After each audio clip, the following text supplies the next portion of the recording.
Good story. I found a grenade. Dug up a grenade. Did you? Oh, wait, yeah. Where? Well, I was just. This was.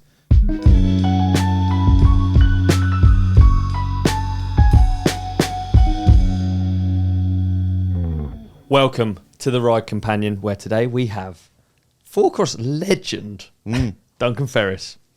Oh, Thank you, guys. hyped. Fourcross legend doesn't really do justice, does it? Should have just said legend. Just legend, yeah, Oh. but then that's like I haven't thought about it.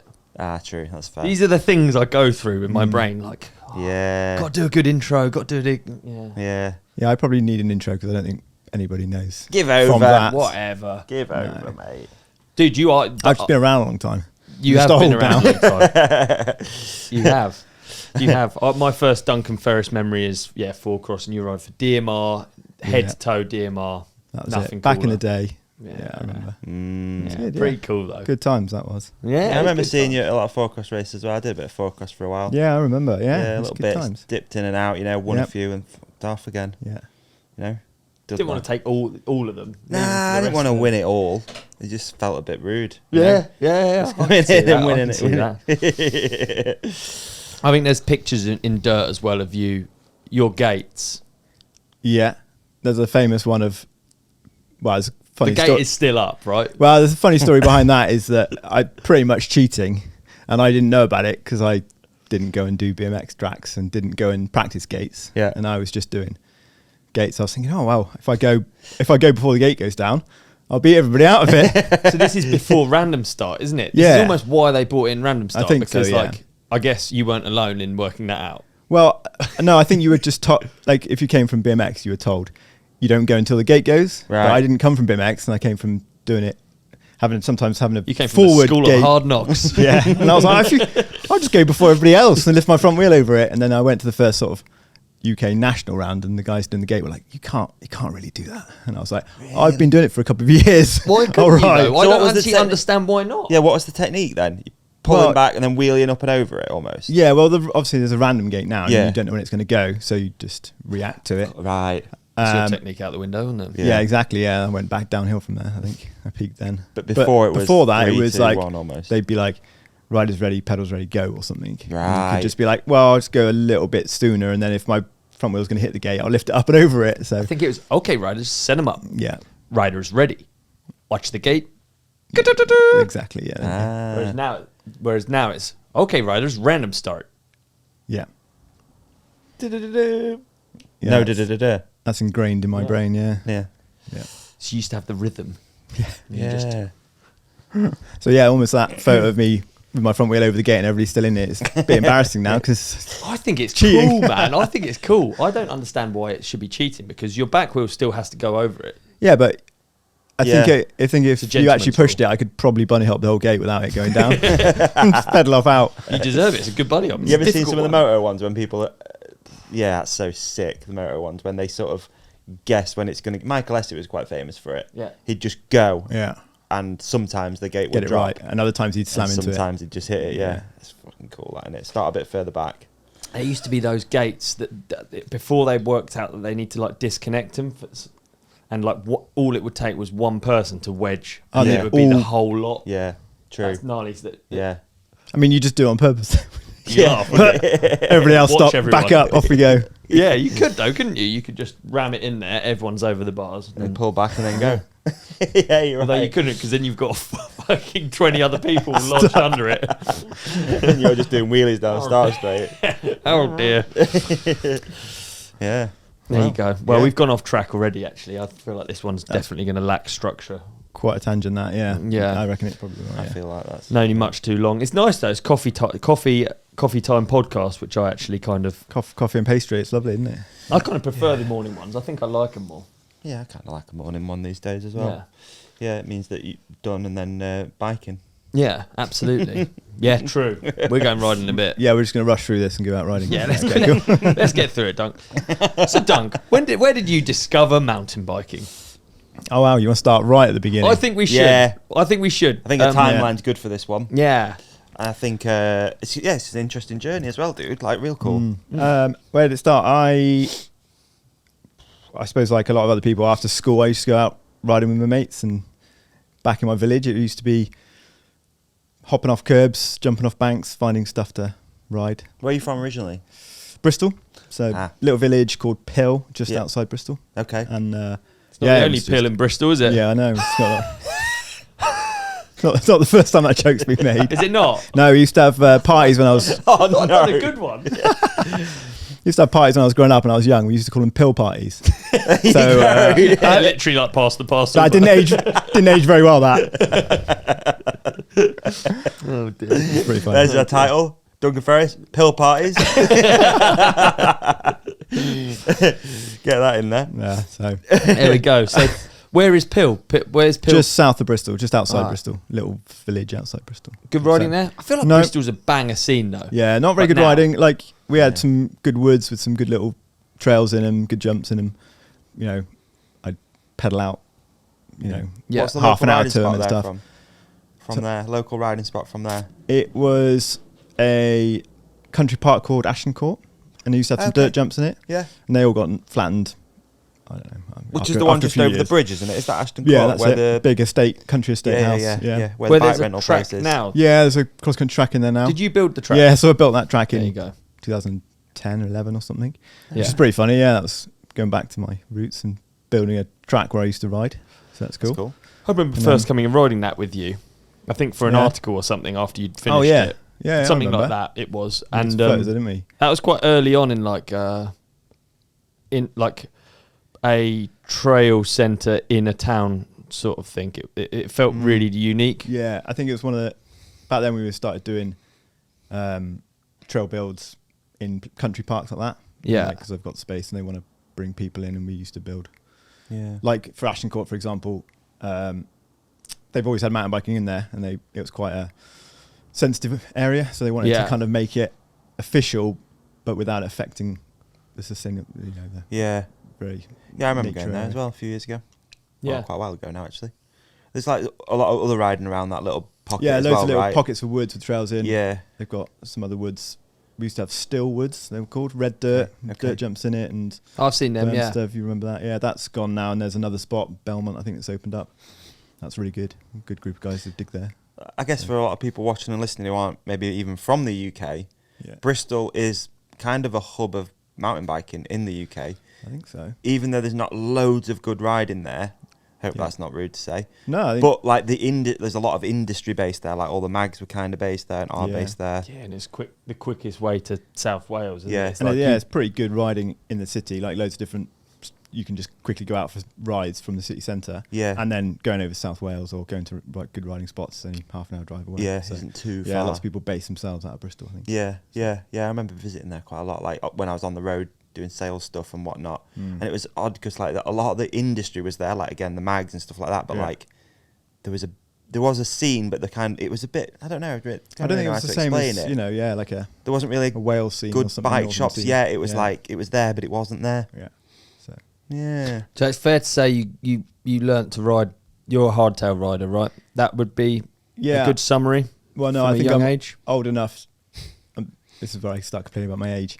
And, but back when I started riding, you wouldn't get a good. You'd either had downhill bikes or hardtails, so there wasn't really anything in between. Yeah. So you'd have a downhill bike, but you couldn't do very much on it apart from ride downhill. So you had pretty much a hardtail, and that would do everything. So Downhill bikes were mental. When you really think about what you used to push up like a 45-second hill. Oh, like, yeah. pretty much. and a pretty flat hill as well. Yeah. And then you'd have to pedal it, and you'd be like, "Cool, let's And go it's and do like it a bike again." that's not really that good even at No. going downhill. Really, what they're not like compared to today's ones. It's so mad that it was No, such a and thing. Thinking back, you actually, especially where I was, you'd push your downhill bike up the hill, and it would have big, slow rolling tyres. There was a suspension, really hard to pedal, and then it would be harder going down the hill than it would your hardtail. You'd probably be quicker. Yeah, on an Yeah. hardtail, yeah. Yeah. So, yeah, so that's why I generally had a hardtail for my whole Really. Yeah. younger Yeah. riding time. So I would say it shows in your riding. yeah, In but the- I don't ride a hardtail anymore. I'm too old for it now. I use suspension. You don't at all. I got my pump track bike. I grab that out every now and again, Yeah. but it doesn't get used very often. No. Yeah, I don't really have any dirt. There's not many dirt jumps in South Wales. It's Anything weird like that, or even isn't pump it? tracks actually. So There's those Yeah. dirt jumps that are like in Caerphilly, isn't there? There's the Yeah, ones that are that's it. like they're all overgrown Van and Road stuff. and stuff. I Yeah, mean, I they're think pretty they've much got some- there. Yeah. Van Road, yeah. That's it, yeah. Is I that think they're still Caerphilly? going. I haven't been for a while, actually. Yeah. Yeah. There you go. Yeah, it's good. So There you go. Which is where, and you've ended up in South Wales. yeah, I mean, yeah, we're jumping ahead a little bit, but Mm. yeah, I went from Bristol most of my life and then moved to South Wales 5-6 years ago. Growing up in Bristol, did you know about all of that riding? Yeah, we used to come over to South Wales all the time. Yeah, it's What age did you start doing that? Like when do you start? Yeah. Oh, I suppose really that's when I branching could out? drive. Yeah, I mean, if Okay. we're starting right back in the day, it's probably when I was like 10, 11, 12. I'd go out after school riding with the mates, Yeah. sending it off curbs and stuff, and Sick. doing a cross between trials and mountain biking and in the woods. Yeah. Then it would lead on to like weekends going mountain biking into the woods and stuff, and then I'd get older and it would be, going over to South Wales and stuff like that. Yeah. And then Dad started taking me to races. What Actually, no, I kinds? did a race in Ashton Court, so my local riding spot. And it was Okay. when I was 13, it was a cross-country race, and I turned up on a full suspension Halfords bike, and didn't know what the hell was going on. And it was a cross-country race. Started with loads of other people, pedalled off, thought this was fun, did 3 minutes, got out of breath, thought this was the worst thing ever. Got to a fallen tree that you have to lift your bike over. Couldn't pick my bike up because it was too heavy. Did maybe 2 laps of this track and you had to do 3. Finished it. My dad was like, "Oh, I thought this might be something you'd get into." I am never doing this again. See you later. That was it. So and then that's it. I thought that would be all the racing I did. And I saw a advert in the local bike shop for BSX racing, which is like what they called Fourcross before. Bicycle Supercross. Bicycle Supercross, yeah. So it was just an advert in the shop. Literally a poster, I think, in a shop window, and it was up in Cheltenham at they used to call it at Cranham at Kiss. Kiss. Remember that? Remember The it. Kiss Fourcross. Yeah, Yeah. And that's where it kicked off for me. That was it really. And then, Really? Yeah. It was like Fourcross track, dirt jumps, everything, loads of little tracks. Pretty amazing spot in this big field. And went to the first race there. Had a great time. I think I was in juvenile or something and ended up winning juvenile race that I did, and I think that was it. I was Had hooked. you adapted the bikes a little bit? Like you weren't on that same bike, I guess. What was or were I? you? No, I'd Weren't on the Halfords progressed Guru? to something. Yeah, I badgered my parents for a nice. I think I got one of those old school specialized FSRs. Oh, it's the Okay. dream. Oh, so it's still a suspension bike. I had a suspension bike then, yeah. Yeah. Okay. And then I realised hardtails would last longer because every bike would break back then. Yeah. Yeah. And then I did a couple of years of racing that Kiss bicycle Supercross. They were very cool times, I feel like. Yeah, Yeah. I think so as well. Because you didn't Yeah, hear looking back, it was so ahead of its time. Like multi-line tracks where you jump over people and berms and jumps everywhere. And, wild. Who was building all that back then? Like who was? That was a guy called Graham Foote. He started that. Slam 69. Yeah, I think he does that shop now. Yeah. Yeah. Okay. So and he started that, and it was so ahead of its time. So I'm not sure where it even came from. That must have been, let's show my age now. That was 98, 99. Okay. So, or even earlier than that. Yeah. What Then is it it- progressed and just carried on in a series that went around the country. And yeah. Oh, it was cool back Yeah. then. they were so cool because you were so excited about just riding the tracks. Yeah. I don't know if that's necessarily the truth as we've gone through it. It was so new and exciting and Yeah. fresh, wasn't it? Back, I mean, I think I went to some Kiss races, but I remember when you get there, you look up at the hill and you're like, oh my God. Yeah, it was just a dreamland. Yeah, you just didn't even know places like this existed. It was just like all these tracks running down the hills, big jumps, and it was just like, obviously a race was kind of an excuse for everybody to go there on the same day and just meet up and have a good time. And racing was just part of it. And it's just like, And what was it then? Was it like 1 versus 1? No, it was, Four? Fourcross, four Was it up. Fourcross I then? think back then we had, I can't even remember, but it was maybe a gate that fell towards you. Right. And you all had like a little pen and the gate would fall towards you and then you'd pedal out, or maybe it fell away, I can't remember. Okay. But yeah, it was just a guy with a stamped on a little foot and everything, the gates would fall down and that was it. Oh, what, he's Okay. behind a screen, or I don't think it was as high tech as that. You could just watch his foot, I think, to the side. Yeah, you're just looking right. Smack. And he Was stamped it? on Yeah. Yeah, I think so, yeah. So, Wow. but yeah, it's, cool time. Did you ever ride Iron Justice? Yeah. Sheffield? Yeah, Ski we- Village? Did you ever go there? One year there was Wow. we did a dual slalom up Yeah. once. I mean, I was a kid, Yeah. to be Yeah. honest with you, when that was kicking off. I was like 12, maybe 10, 12. I remember going up there with my dad to watch it and just being like, whoa. Yeah, it's pretty Quite eye-opening. exciting. Yeah, definitely. It was like a lot going on. Yeah, So- there's a hell of a course as well that they built. It was Yeah. literally on the side of the ski village. There was a ski village in Sheffield. Yeah. You're going to be crap at like bigging yourself up, but you've always been ruthlessly fast. At what point did you realise that you were actually quick? Did you? No, I don't know. Difficult to answer. There were always people faster than me, and I always wanted to be good. I think I'm competitive, but only when I know I can be. So if I turn up and there are loads of amazing riders, I'll try my hardest and stuff. But if I know I can do well, my competitiveness will come out, I think. Yeah. Okay. So, and then Fourcross is because I've done enduro racing and downhill racing and stuff, and Fourcross is always, for me, it's always been the sport that I got on with the best because I could see how good I was instantly. So for downhill racing, I'd go and do downhill races, and I'd get to the bottom of the run, and I'd be like, that was perfect. I couldn't have gone faster. I've been smoked by 30 seconds. I'd be like, that was a terrible run, and I've done quite well, and I couldn't put my foot on what's going on. So Fourcross grabbed you. and then Fourcross grabbed me because if you're not doing very well, you can see everybody disappearing off into the distance, and you know where you're going wrong. You know, that guy went fast around that corner or over that jump, so you know exactly how to get better at it.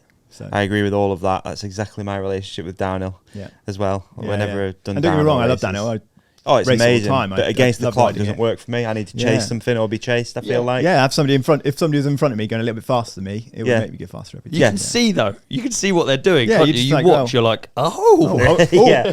He almost crashed there. I won't do that. Yeah, things like that. Yeah, or that was better line or whatever. Yeah, so I feel like we're that's why- quite big Fourcross fans here. I think so as I well. think there's, as the ride companion is quite. I Good, agree. that's- I 'Cause it's agree.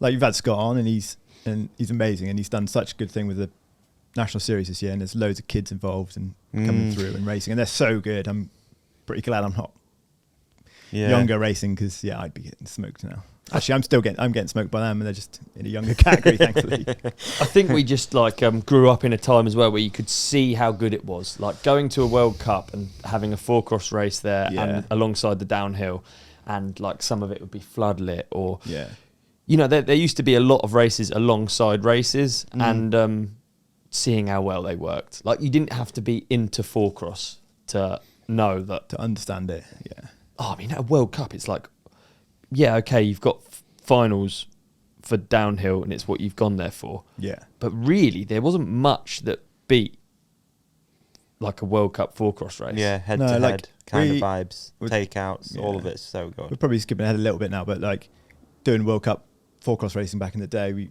speak to loads of different people, and there'll be like the camera crews there who'd film stuff, and we'd chat to them. I remember chatting to one of them after a race, and he was like, "This is the perfect sport. Like, you could get it start to finish. It's done in an hour. You don't need to know what's going on. There's 4 people going down the track. The top 2 people go through to the next round. It's just knockout. It's super easy. It's exciting. There's you action. don't have to be in action. You don't have to be into it. It doesn't last very long.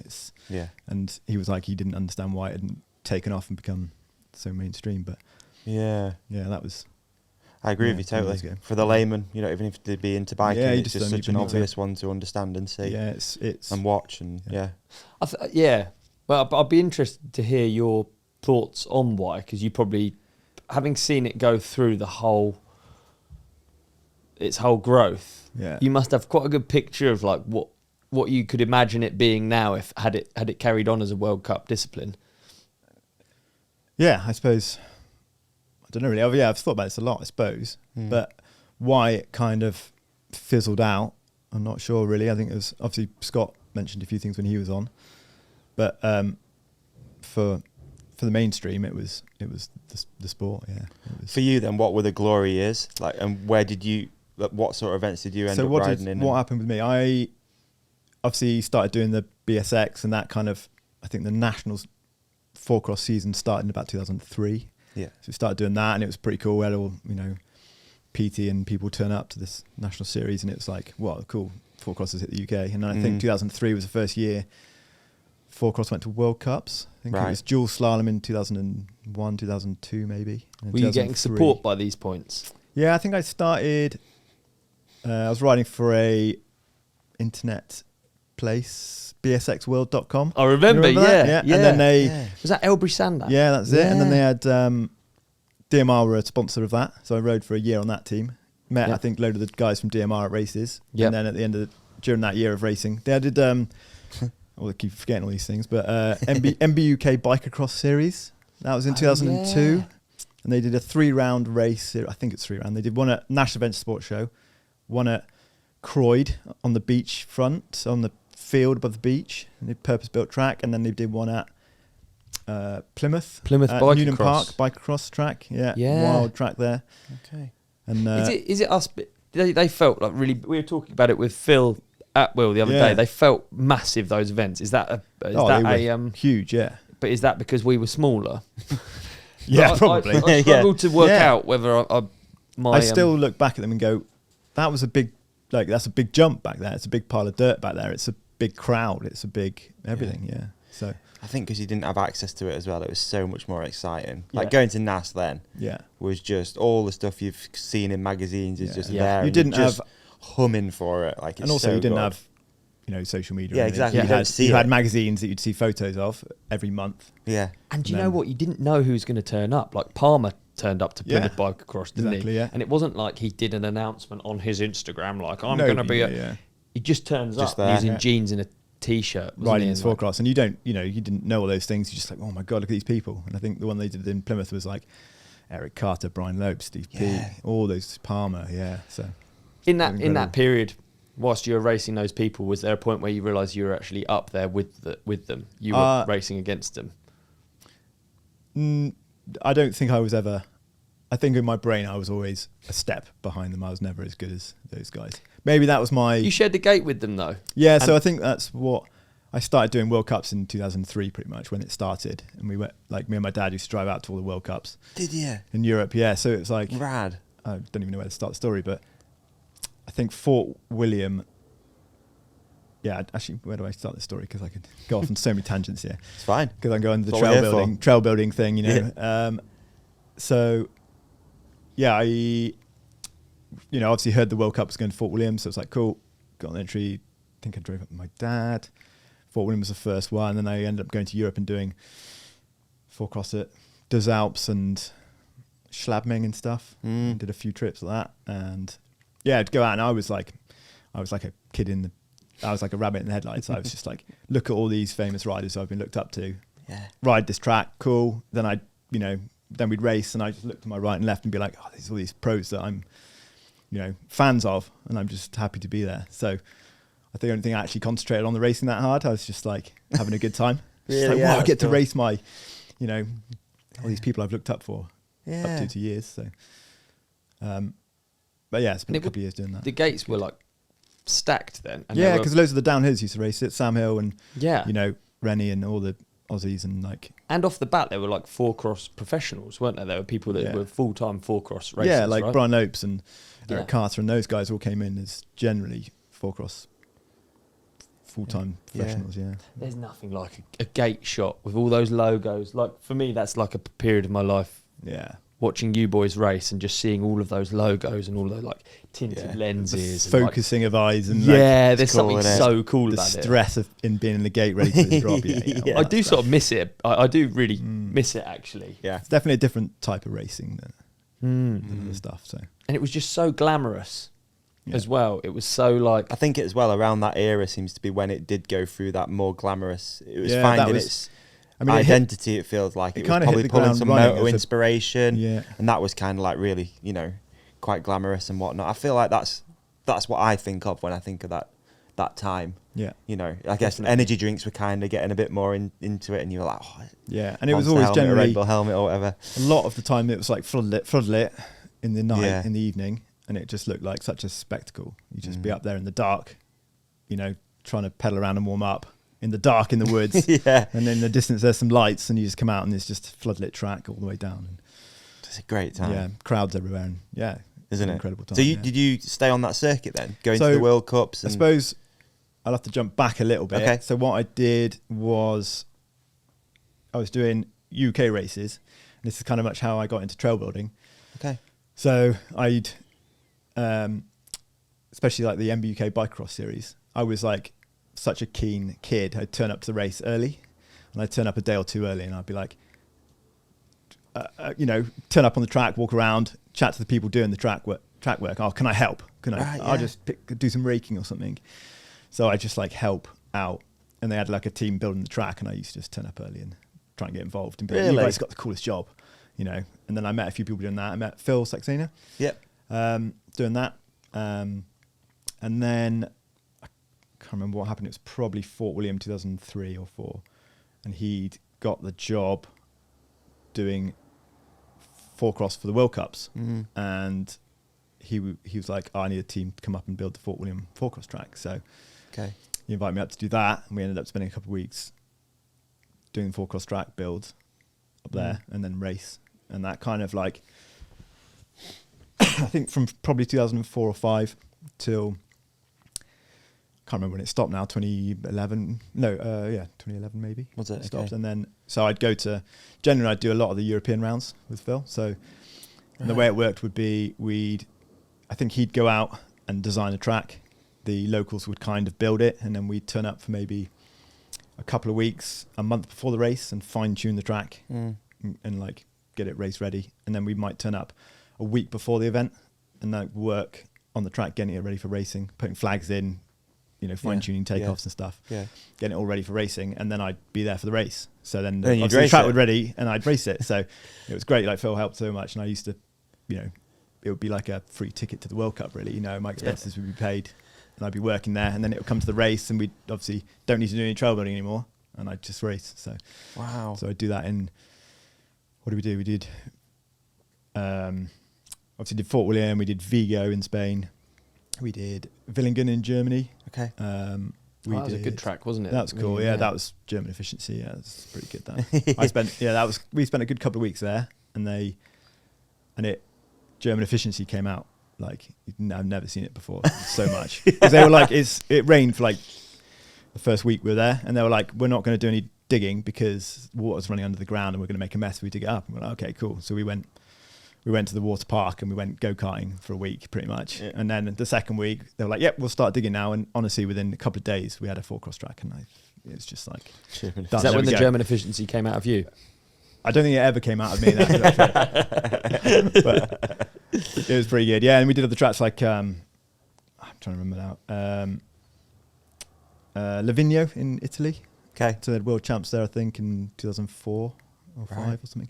Anyway, yeah, we did a couple of years there, and that was great. They put a team of us up in a nice chalet. And a lot of these builds were also just from nothing, right, from scratch, build up. Yeah, so Phil would turn up and design it.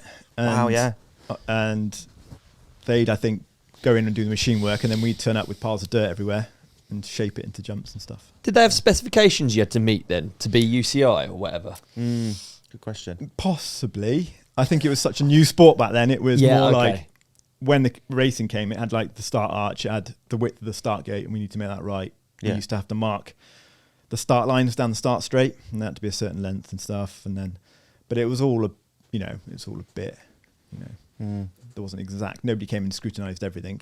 We used to do a track walk with the sort of technical delegate and adjust stuff if it needed, and that was about it really. I feel like Fourcross, I feel like that aspect would have been quite helpful if they'd started like putting in rules for, I don't know, jumps and stuff. I guess it can stamp the fun out of it. Like the pro line on a BMX track sort of thing has to be certain width or length. Yeah, but I think because of the different areas we worked and different ground conditions and different shapes of the ground, that everything changed quite a bit. Yeah. So it was always like, you could try and put some jumps in here. And the thing with Fourcross as well, there's usually different lines and stuff. So nothing's set in stone that much. Oh man, do you remember the whole shot devices? No. The Fourcross, the forks. Yeah, like a few riders had like lockout suspension, but or lockdown suspension. Yeah. Really? Yeah, like on a moto. So when they'd gate, forks would be compressed, and as soon as they came out the gate, it would unlock. Yeah, that was. What do you lock it down with? Lever. I can't remember actually. I can't remember. But it's a funny thought though, isn't it? Like, would it actually help on a push bike? I guess it would. Well, every little helps if you're trying to out sprint 3 other people into a corner. Yeah, and all you need to be is your handlebar needs to be a little bit above in front of theirs, and you've got the advantage. So you sort of talk about 2 pedal strokes as well, aren't you? Really, it's like 1, 2, and then everyone's kind of going to be putting down the same watts, aren't they? A weird thought. I always back to like Fourcross tracks. I think now, if you think about what Fourcross could be now, it could be something that you do on like a 140, 150 travel bike. It could have included way more mountain bike aspects as well as the kind of built BMX track style. But I guess it's really difficult because you're building in these bike parks and there has to be by a finish line area for spectators, right? Yeah, and I think this is what I think a lot of people didn't realise back in the day is there was always constraints everywhere you went. So, like say Schladming for example was a great track, but there was a big gap in the middle of the track where it went across the ski piste, but you weren't allowed to dig into the ground because there were like cables running up and down it for the ski piste and stuff. Right. So there's a cool section of corners and jumps, and then there was a pedal across some flat corners, which is pretty cool. So anyway, and then it went back into a track, and everybody's like, "Well, why haven't you got any jumps here or features?" And you're like, "Well, we can't dig there because of this." Right. And it would be the same in other venues where you'd have constraints like where you could finish or where you could start and stuff. So you'd always have to work around that. And that's the same with all trail building, really. Do you like having these tracks all over the place? Like my cool. Intro was going to be like, if you've ridden bikes, you've probably ridden down something that he's built. That's good. But then I was like, but then you're actually a mate, like a really well-respected rider as well. I just didn't, you know what I mean? Like, that's funny, because people talk about that, but I think I'd probably class myself as a trail builder over a rider. Really, I'm a rider, and that will never change, and always ride and race. And was it the same back then? What would you say? I to be honest, back then I wouldn't even have thought about it. You're just doing it. Anything I can do that's within mountain biking. Yeah, I would love. Yeah, so back then, I was trail building because I get to spend more time riding. And I suppose trail building is generally imagining yourself riding a bike all the time. So probably feel like I ride a bike a lot, but actually all I do is imagine riding my bike. Do you feel like you have to be good at riding a bike to build good trails? Not necessarily. I think that's a good question, but I suppose what it generally boils down to is being a good judge of speed and distances and stuff like that. So like you can look at a gradient of hill and go, oh, I know you're probably going to pick up this much speed down here. Or like look at a jump and go, oh, with this amount of speed, I'm probably going to overshoot it, or I'm not got enough speed. Or, even when you're building a corner, how much support does the corner need and things like that. It's just a generally, if you can imagine how fast, or imagine. You probably have to have done a lot of reps of a lot of corners. And I suppose jumps. Riding a lot. It's just reps. Yeah, it doesn't mean not necessarily meaning. Prep. You have to be good at riding, but if you ride a lot, you understand how fast a bike rolls, or good at guessing. How good at guessing, lad science. Yeah, it's a great term for something that's probably actually quite technical. Like you guys use you use lad science all the time, but actually a lot goes into it. Like if you took somebody who doesn't know about mountain biking and you told them what you actually do in lad science building, they'll be like, what? How do you know how much to compact the dirt? Like how much you're going to G out in there? How much the wind affects you on a jump? Yeah. What trajectory the jump has to be? Like you can't read that in a book. You can't go and know that without riding a bike a lot. What a good experiment would it be like to give someone who's never ridden a bike and say, right, build a mountain bike corner over there, and what would they build? Yeah, like what would it be? Or a jump? Yeah, like, what told somebody like go and go and build something that makes this bicycle go up into the air. Yeah, here's your run up, and what they build. It'd probably just be like great experiment for BikePark Wales. Massive, customers come and just get some locals in. Yeah. I'm really looking forward to getting onto the BikePark Wales chapter because I feel like you've got so much data. Like lots of people build a lot of trails, but you've got so much like data that probably the rest of us don't have. Like exactly what you're saying. Like if you build trails and you ride a lot, you have all of this data stored. Like we were riding the other day, we went down some new lomas. Yeah. And I literally get to the bottom and you're like, you know what pace the person that built the trail is. rides mat, yeah. Do you know what I mean? Yeah, like the radius of the turns, you're like, all right, well, even on our first run, that radius was a little bit tight for me.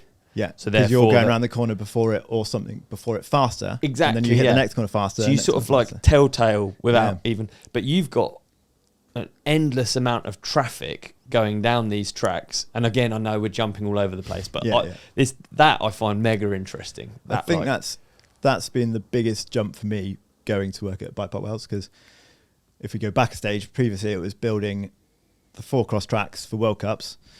Then it was, I think Phil had got to the point where he didn't want to do so much traveling anymore and wanted to set up trail building in the UK, and that was about 2010.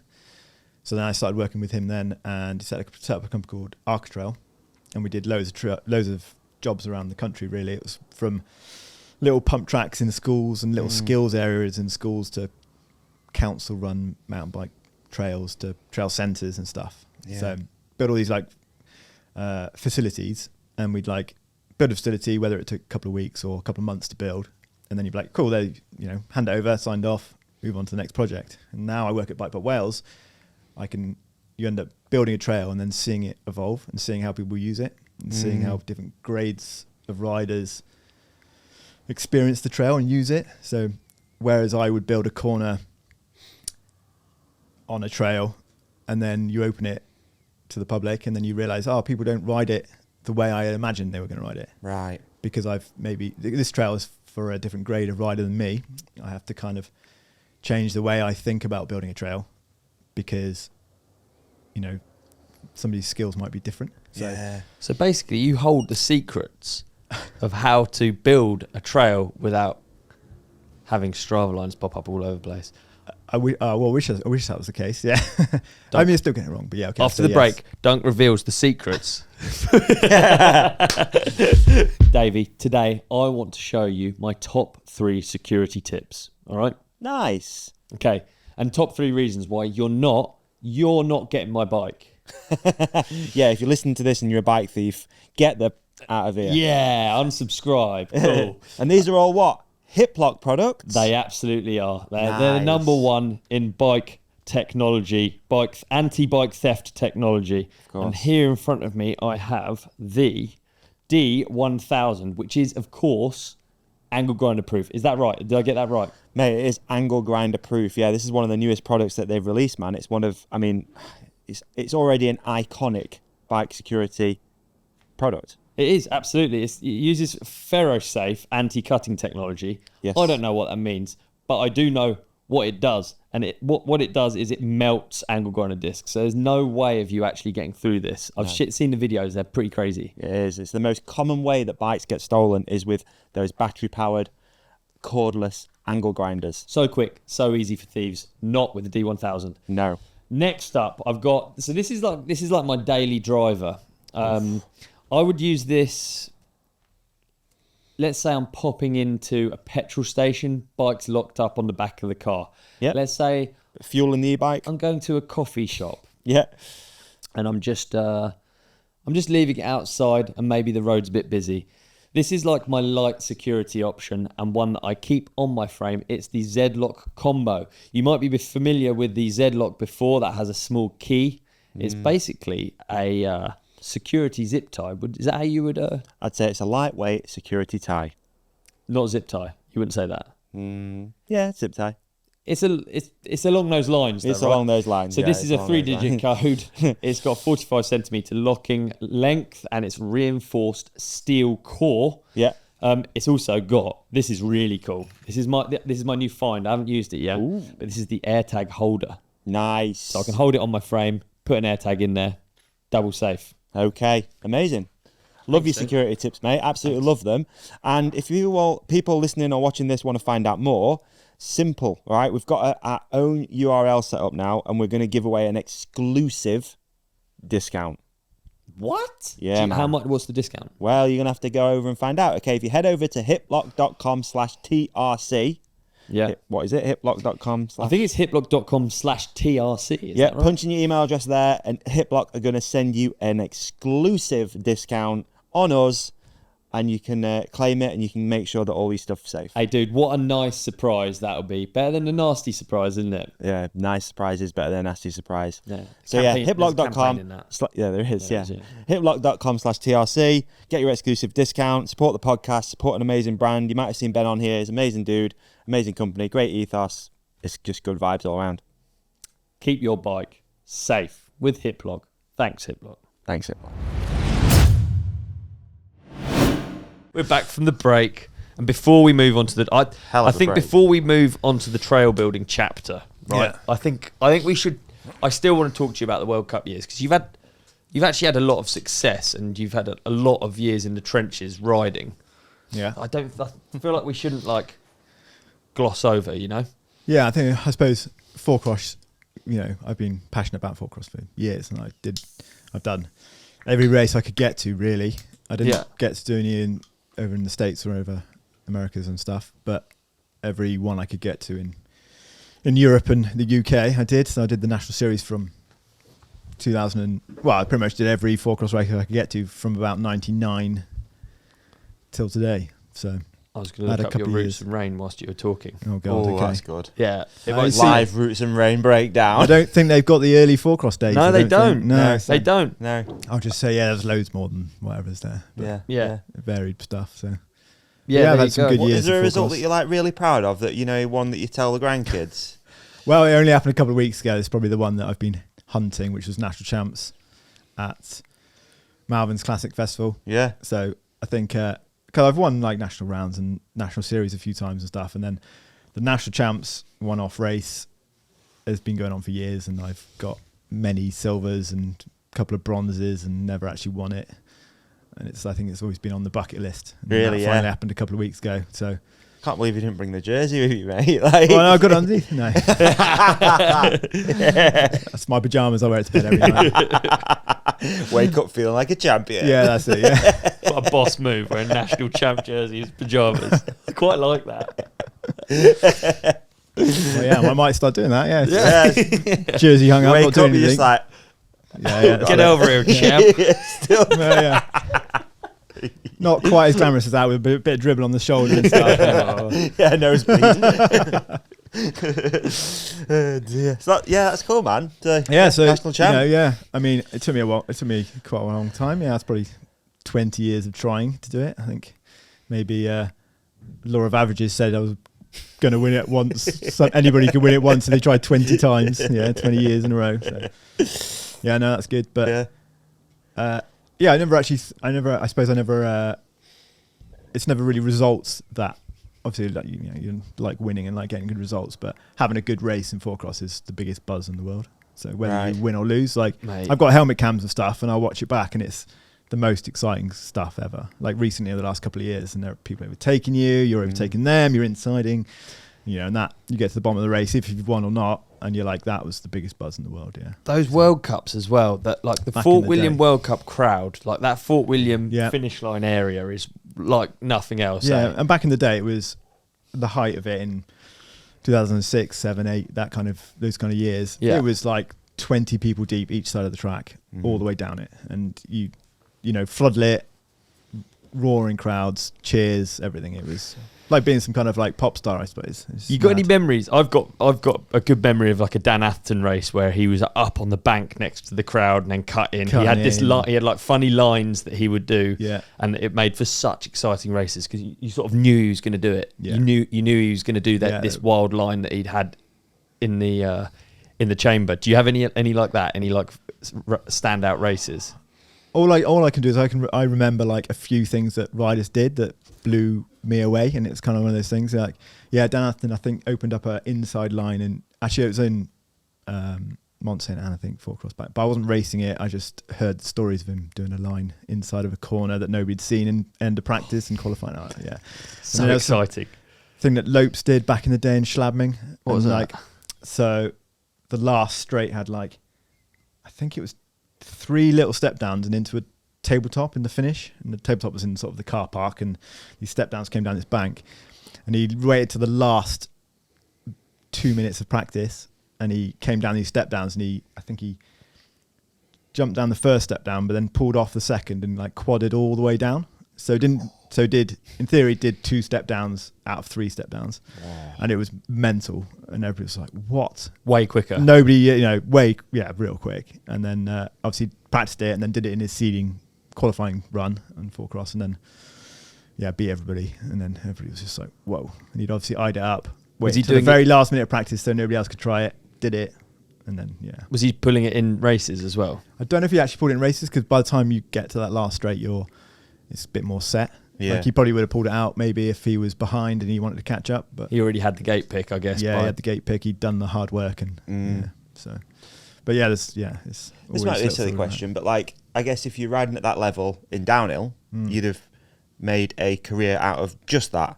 Was there a maybe I'm wrong, but like was there an opportunity there anywhere for you to just have been a Fourcross racer?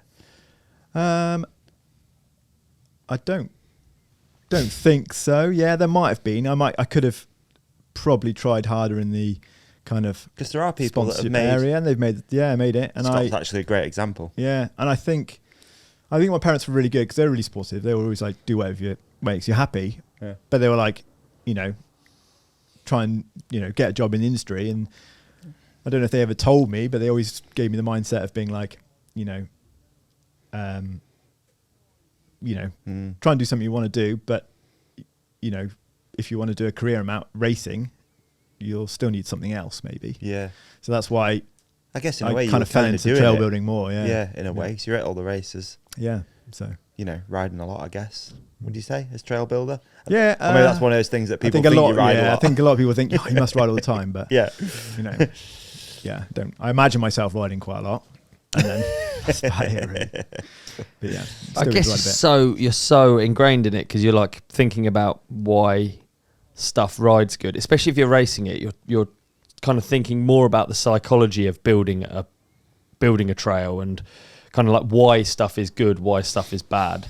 Yeah, I suppose it comes from Fourcross. It was always about, because with downhill, you'd find the fastest line and then try and hit that line really fast. Whereas Fourcross, there might be a fast line down the track, but if you're on that line and somebody's close behind you, you are opening the door to get overtaken. So you need to be able to ride that Fourcross track in all the different ways possible, like insides of all the corners, widen all the corners, off this side of the jump, off that side of the jump. So you need to be able to, kind of think on your feet and ride the track in different ways. Yeah. And I suppose that's probably helps with my trail building.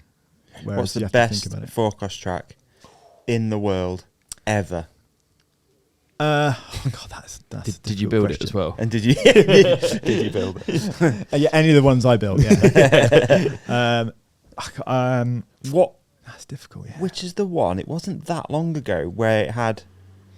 Oh, I'm going to butcher a lot of different sort of. No. That jumps woodland. Is it Slavik's one? Yeah. So it's got rocks in it. Actual rock. Yeah, is it that looks one? like an incredible. I've never been to that one. Have you not? I think people keep telling me about it, and I think I need to go out and that's maybe on the bucket list next year and try that track. But yeah, it looks sorry, I incredible. interrupted your answer. I'm sorry, but I was just thinking probably in my head. For me, I think it was more like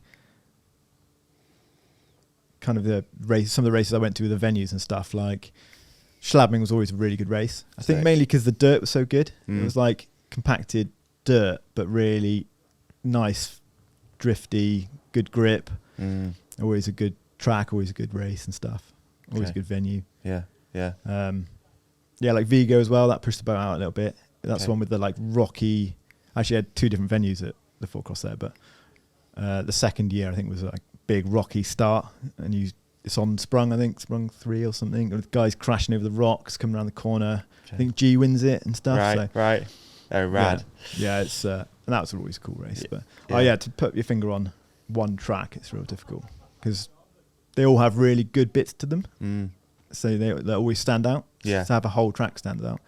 In the UK, probably it's Falmouth Bike Park down in down in Cornwall. Yeah. And they've got really good racetrack. Okay. And it's because sometimes a Fourcross track, when you ride it, doesn't ride that well.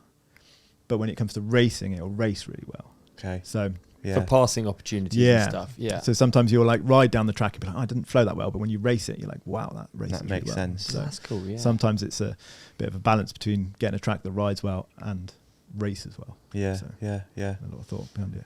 Okay. So Archetrail, you sort of moved away from Fourcross tracks, or you just moved more into pump tracks? Yeah. So I suppose Phil coming, I think not wanting to do so much travelling abroad, set up Archetrail in the UK, and then we used to go around doing. And that was you and Phil's business. Phil's business, yeah. I worked for him. There's maybe okay. 3-4 of us involved. Right. Had a sick logo, dude. Yeah. Was it? Yeah. Shout out. Oh, I did the. Oh, did you? Do you know what? I actually bring it up because have you seen Green Hill Bike Park's logo? No. Is it it's similar? Exactly the logo. Oh, it's like it's been taken. I don't know if it has. I'm not accusing anyone, but okay, I mean, I'm gonna look into that. Yeah. I'll have to show you. I'll show you afterwards. It's quite funny. Yeah. Oh, okay, cool. Yeah, because that was an ace logo. We always used to get compliments on it and stuff. It really, sick, wicked. Real sick. Wicked. But, and that we used to, what do we used to do? We used to do like pump tracks around schools. We used to do little skills areas, stuff for councils. We did the Glasgow Commonwealth Games track up there for the cross country race. Oh right. And that was just outside Glasgow. Yeah. We then did loads of different stuff. We did the Olympic Legacy track. So they built the Olympic Games track, and we designed and built sort of like the legacy track really, which extends it, makes it a bit more for the public, and put a pump track there and things like that. So right. Loads of projects, from even private projects for, some guy wants a pump track in his garden, we put a track in his garden and stuff. Okay.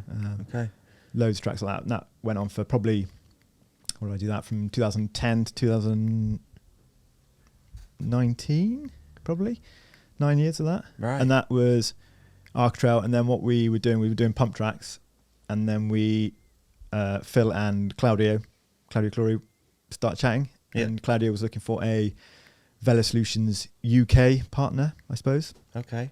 So we became Velo Solutions UK, doing Velo Solutions pump tracks in the UK. So we spent, the guys are still doing it now, and I spent 4 or 5 years doing pump tracks, loads in Scotland. Really? Like 5, 6, probably more than that now. You see how much more likely it is that we've all ridden one of Dunk's trails now? Yeah, we have. Yeah. All ridden one. The collection of trails grows. Please comment below. I honestly can't remember. There's so many. I feel like it was in a boom period as well, where like so many were getting built by you guys. Yeah, they were all over the place. We did loads in Scotland, because I think what happened is we build one in Scotland, and then the nearby council would be like, "Oh, that's a cool facility," and then they'd get some funding and they'd do it, and it just went like snowballed and got massive. Yeah, so spent loads of time in Scotland doing stuff like that. And even mountain bike trails, though, Scotland seemed to be so much more into putting money into it. Yeah. I'd like to know about, like, if someone listening to this maybe wants to become a trail builder. Yeah. The process of, like, you've obviously gone at some point from having a shovel to then being able to drive machinery. Like, what's that process? For me, it was driving a shovel. Driving a shovel, moving dirt around. The way we used to work, we used to be sort of, even sometimes we do consultancy stuff. So we'd go and work with a landscaping company, and we'd tell them how to shape a berm and they'd do most of the work, and we'd turn up a couple times a week.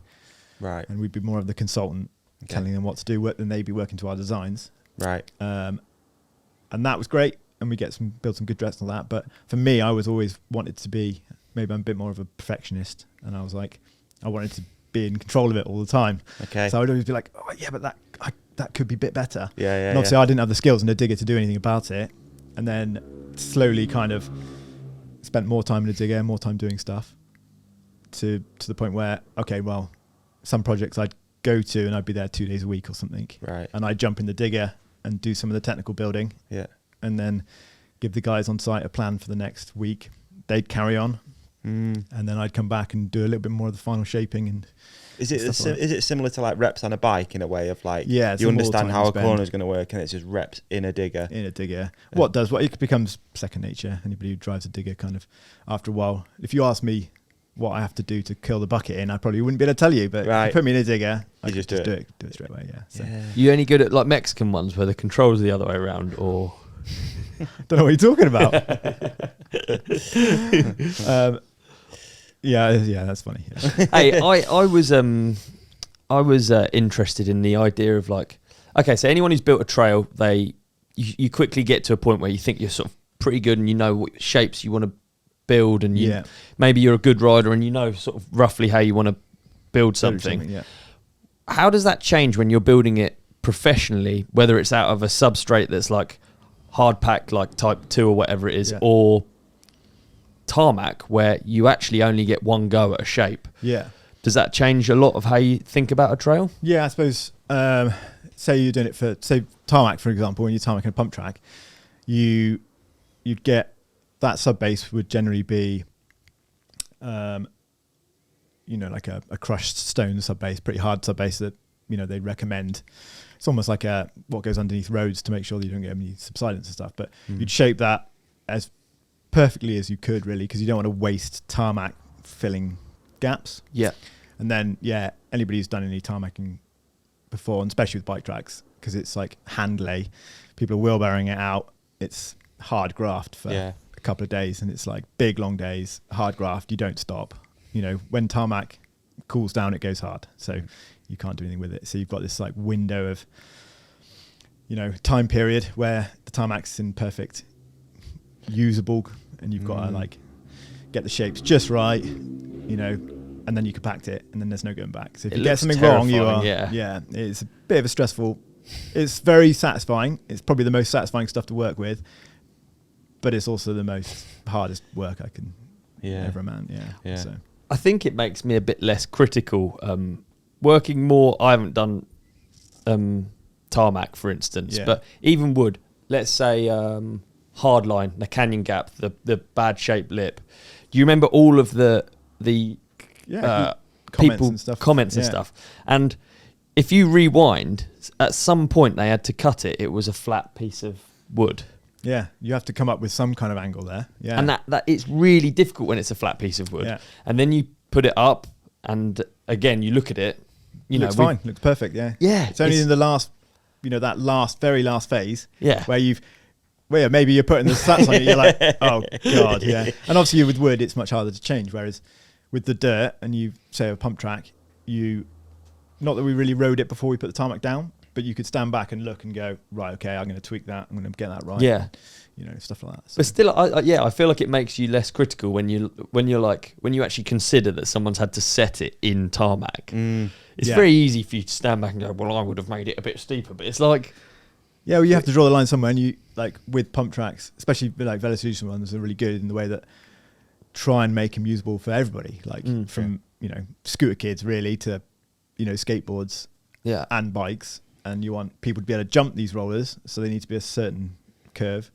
And it's not like we've got some kind of book of angles and curvatures that we're going to use. You just eye it up, really. The Velocition pump tracks are very, we've got measurements for heights and lengths and berm radiuses and stuff, but the very fine tuning that happens when you come to finish it, that's the detailed stuff. That was what makes the difference of how it rides, I suppose. Right. So. Okay.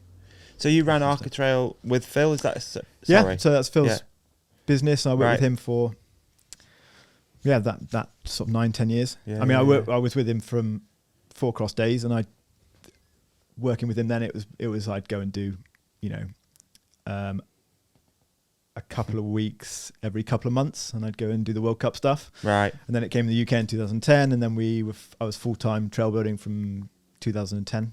Were you burnt out on going all the travelling as well?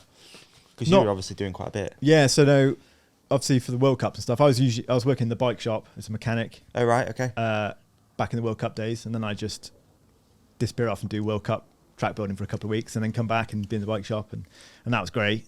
And then started with Phil in 2010, and that was all over the country, and it's great, and I loved it. It was just like traveling around, and I'd still be doing it now. Really, it was only because I'd done it for, I think it was probably 9 years by the time then, and it was like too much. I was spending so much time away from home. Right. I had a house, and it was pretty much just an expensive storage unit.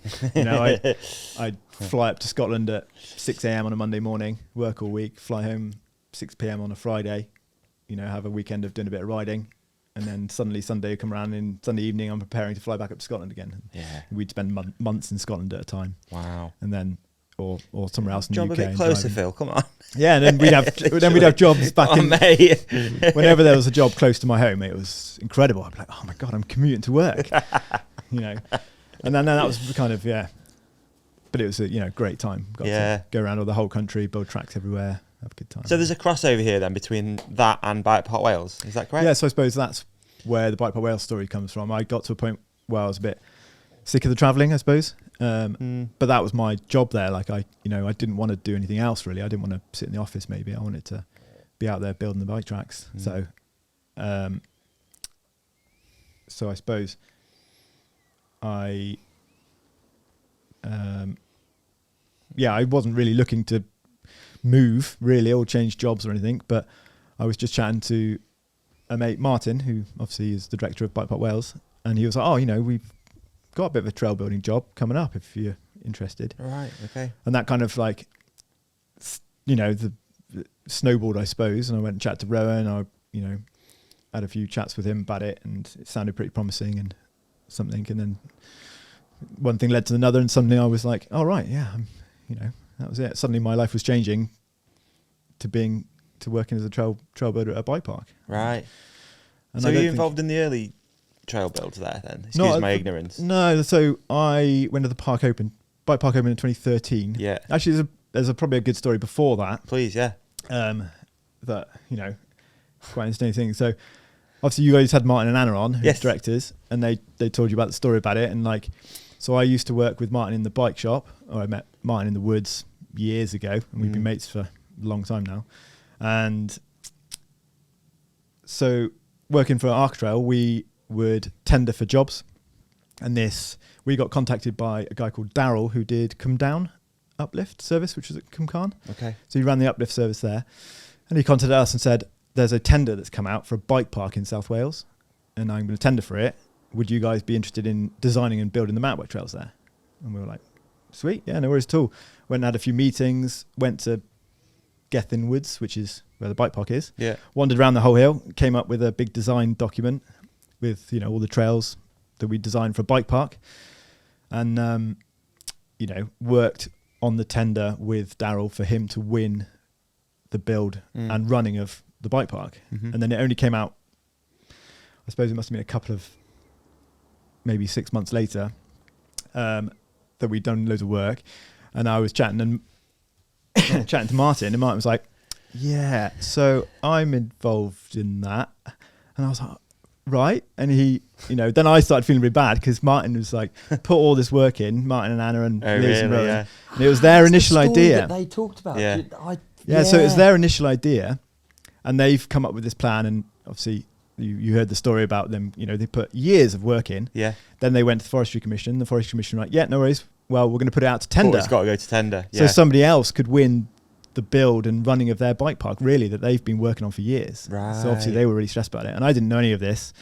And it was only afterwards I was thinking, only when I did end up chatting to Martin about it, and he's like, yeah, I've been doing this, working at this in the background.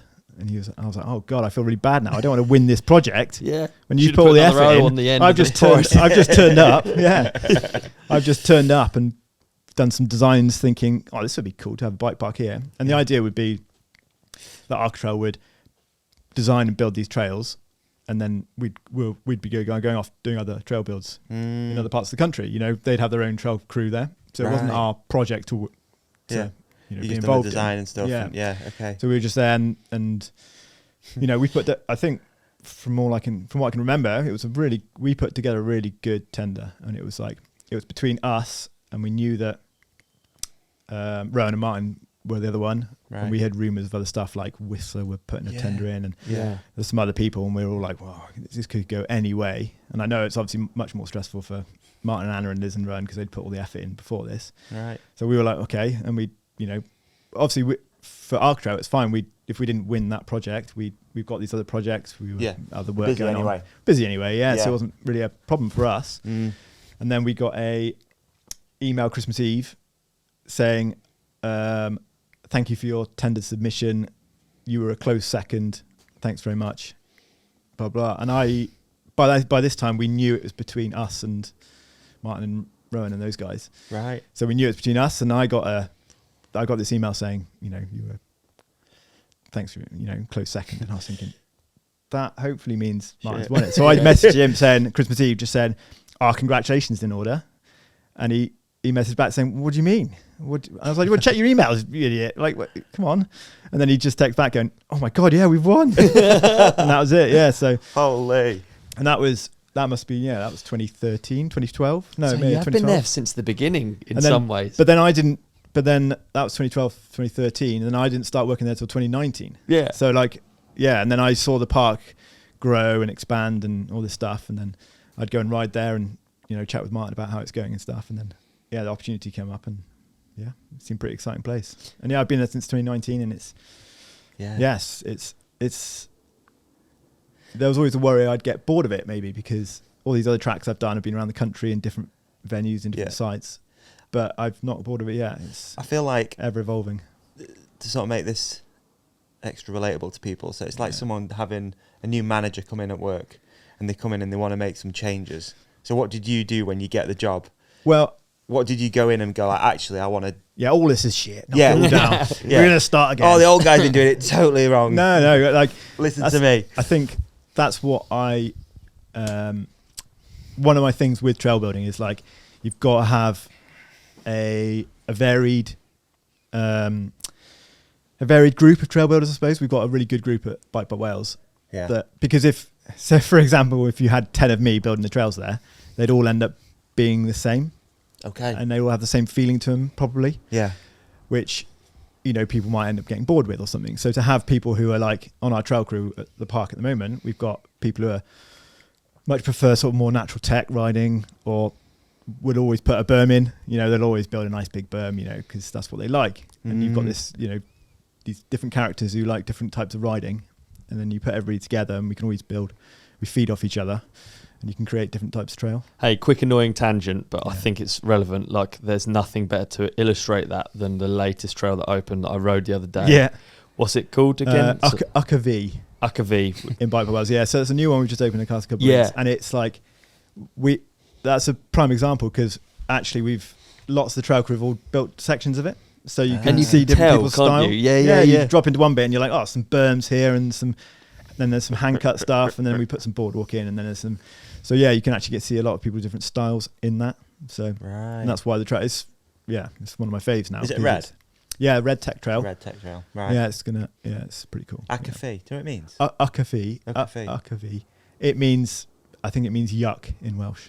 Nice. Yeah, so it's living up to its name at the moment. A bit of mud on it, but it's so much fun. It is sliding about. Is it? Yeah, a really good trail. So I'm looking forward to going over and riding it. Yeah, I'm going to get a course preview out soon, actually. Oh, you really? Yeah. Nice. I've filmed it now, yeah. Oh, nice. We had a wicked day. I did so many laps on it. It was you can just go there. We rode it the other week and lapped it constantly, Nice. Okay, so we're all talking. We're obviously, everyone here is well aware of how much work goes into the trails at BikePark Wales, but to someone listening, they might just be like, Dunk's the bloke with a broom walking up the hill on his own in a pair of wellies. Yeah. It's not quite like that, is it? Like, it's quite a big It can be like setup. that, yeah. I think that's the thing about it. It's like, I think a lot of people sometimes be like, you just sit in a digger and build jumps and berms all day. And some days I do that. Other days I stomp around in full waterproofs cleaning pipes out and drainage. I guess what I mean is I had no idea the work that goes into running a bike park, running a trail network, how many people it takes, how many machines there are, what a process there is in like fixing, let's say, flooded berms or a hole in a lip. Yeah. It's quite the it's quite the organisation goes into it, really. It was really eye-opening when we went. We have a day with the trail builders. We've got like a pretty good system now, which it kind of makes us as efficient as we can be. And what is that? So I suppose... Is this the app? Yeah, we've got an app. Yeah, it's pretty high-tech, this, isn't it? Yeah, so... I suppose the way we do it, we prioritise maintenance. We kind of have three things we do. We do maintenance of the trails that exist. We do revamping of sections of the trails that exist. And then we have new builds. Mm-hmm. So the plan generally is we always have teams of people on maintenance. We always have we try and always are doing some kind of refresh, depending on what time of year it is. And then we always try and have a new build going on. Okay. Because, obviously the park now, we've got planning's come through for the next sort of 10 years of trails. And now we go through a process of planning what we're going to do over the next 2 years. So we have a list of trails we're going to start building, and then they pretty much roll on. So we've just opened Duck We're now building in the next trail. Really? And then that'll be finished, straight into the next one. So there's always be something new for hopefully when people come and ride. Yeah. Which is pretty cool. And then there's obviously teams of guys doing revamping sections of trails that are already there. They may be a bit worn out. And then there's a couple of teams of people who go around and do maintenance to make sure, we keep on top of all the other trails. So, okay. And then the way that works, every month we walk every trail, we inspect it. We've got our own little app, and then really we'll walk down the trail, and it kind of like makes it really easy for us to record stuff because we have weighing marker posts every 100 meters of each trail, so you can easily walk down a trail and go, there's a damaged, there's a hole in a berm 20 meters past this marker post, so you know exactly where it is, and we'll write the problem on the app. The app we then generate our job list from that app, and that sits in our in our compound, and we pick it off, and I'll set those jobs as to priorities. So jobs that can be done in good weather or bad weather, or if the park actually needs to be closed for us to do it. So if it's like a high traffic trail that everybody uses, we'll need to do that job on a closed day. Okay. And then I'll prioritize that. So we know what to do. So it might be a closed day, and we're like, right, it's a closed day and there's good weather. These are the jobs we need to do. Or it's a rainy day and the park's open. Let's go and do this, fencing and signage work or vegetation clearance and stuff. So it's a lot of data. You must have learned a lot of things through sort of like, I guess like formalizing all that data, making it into actual words and numbers and stuff. Yeah. You must have learned a lot about kind of like mountain bikers, I guess, and mountain biking. Yeah, just little things like, what's an example? An example would be like, we might get braking bumps form in this area, and we were like, why are they forming here? There's no reason for them to form. And then you end up working out that actually it's where riders are going from the daylight into the dark, and they can't see into the woods. No way. So so people are going around corners, and then they're like, oh, it's dark in there. Brake. Oh, it's completely straight and flat. Oh, okay. And then they let off again. And obviously we learn this because each month we're like, these keep appearing, and there's no reason for them to be appearing. And obviously we're the trail crew, so we know exactly what's around this corner. And we know that the trail just goes straight through the woods. We never brake here. Yeah. So we're questioning why it's happening. And then it only take, kind of work out stuff. And there's loads of little things like that come out that like, you're like, oh, okay, right. We might trim some branches back. If that is an example. I mean, sometimes you can't do anything like that. Sometimes we can trim some branches back and open up a bit of light. Sometimes we can push some corners back away from the trees a little bit. So there's a bit more time to, set up and make people go, oh, I can actually see into the woods, and it's not too bad. So do braking bumps form, this is so nerdy, but like, is it on what grade trail do you notice between beginners and expert riders different kinds of trail degradation? Nice question, Ollie. Can we get this answer after the break? Hey, welcome to the ad break. Ooh, welcome to the ad break. That's nice, isn't it? And this ad is brought to you by our very good friends at BikePark Wales. All right, it's the home for mountain bikers from novice to professional. BikePark Wales has the UK's greatest and most diverse selection of all-weather mountain bike trails, and of course, an industry-leading uplift service. That's right, BikePark Wales are now offering uplift deals too. So you got like a 2 uplift bundle, just 2 uplifts from the website, and you'll have credit on your user account to book 2 weekday uplifts anytime at a discounted price. It's just £94 for 2 weekday uplifts, meaning each uplift day will cost you just £47. Ride more, pay less. Head to... Go on, Ollie. bikeparkwales.com/mountain bike bundles to learn more. I'm going there right now. I'm on it. Are you? Yeah, I'm booking now, dude. I want to go ride. What's it called? The Uplift deals. No, the trail, the new one. Dunk, what's it called? Ucka V. Thanks, Dunk. Ucka V. Lucky we had him here. Thank you, BikePark Wales, and we'll see you there. See you there. Right, we're That's back. why we keep just them around. remembered it was something about trail degradation, different levels. Breaking bumps. Breaking bumps. It was about breaking bumps. That's it. We got on the breaking bumps. That was the subject. It's unbelievable. We're such nerds, man. That's insane. Damn it, I was hoping we'd forget about that because I didn't actually have an answer for it.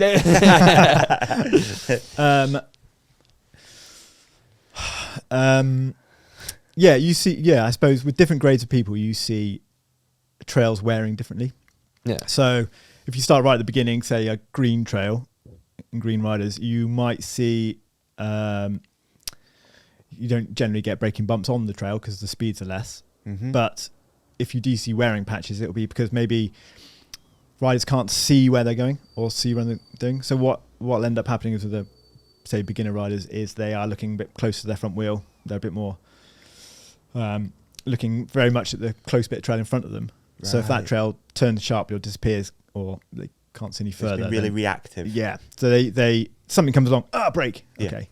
Whereas they don't need to. If they're looking further ahead, they can carry on and not worry about it. Right. Whereas as you go up the grades, you end up seeing braking bumps form, obviously, where riders are going faster. So you'll just have it where there's a fast section of trail and then it suddenly goes into a slower section of trail, and you'll obviously have. So on a green, for example, would there be less blind corners? If in a perfect world, when you're building a green trail, less blind corners, it's more you can see where you're going. Yeah, you're not reacting. Less things to sort of catch you out, I suppose. Yeah. Not catch you out, but Yeah.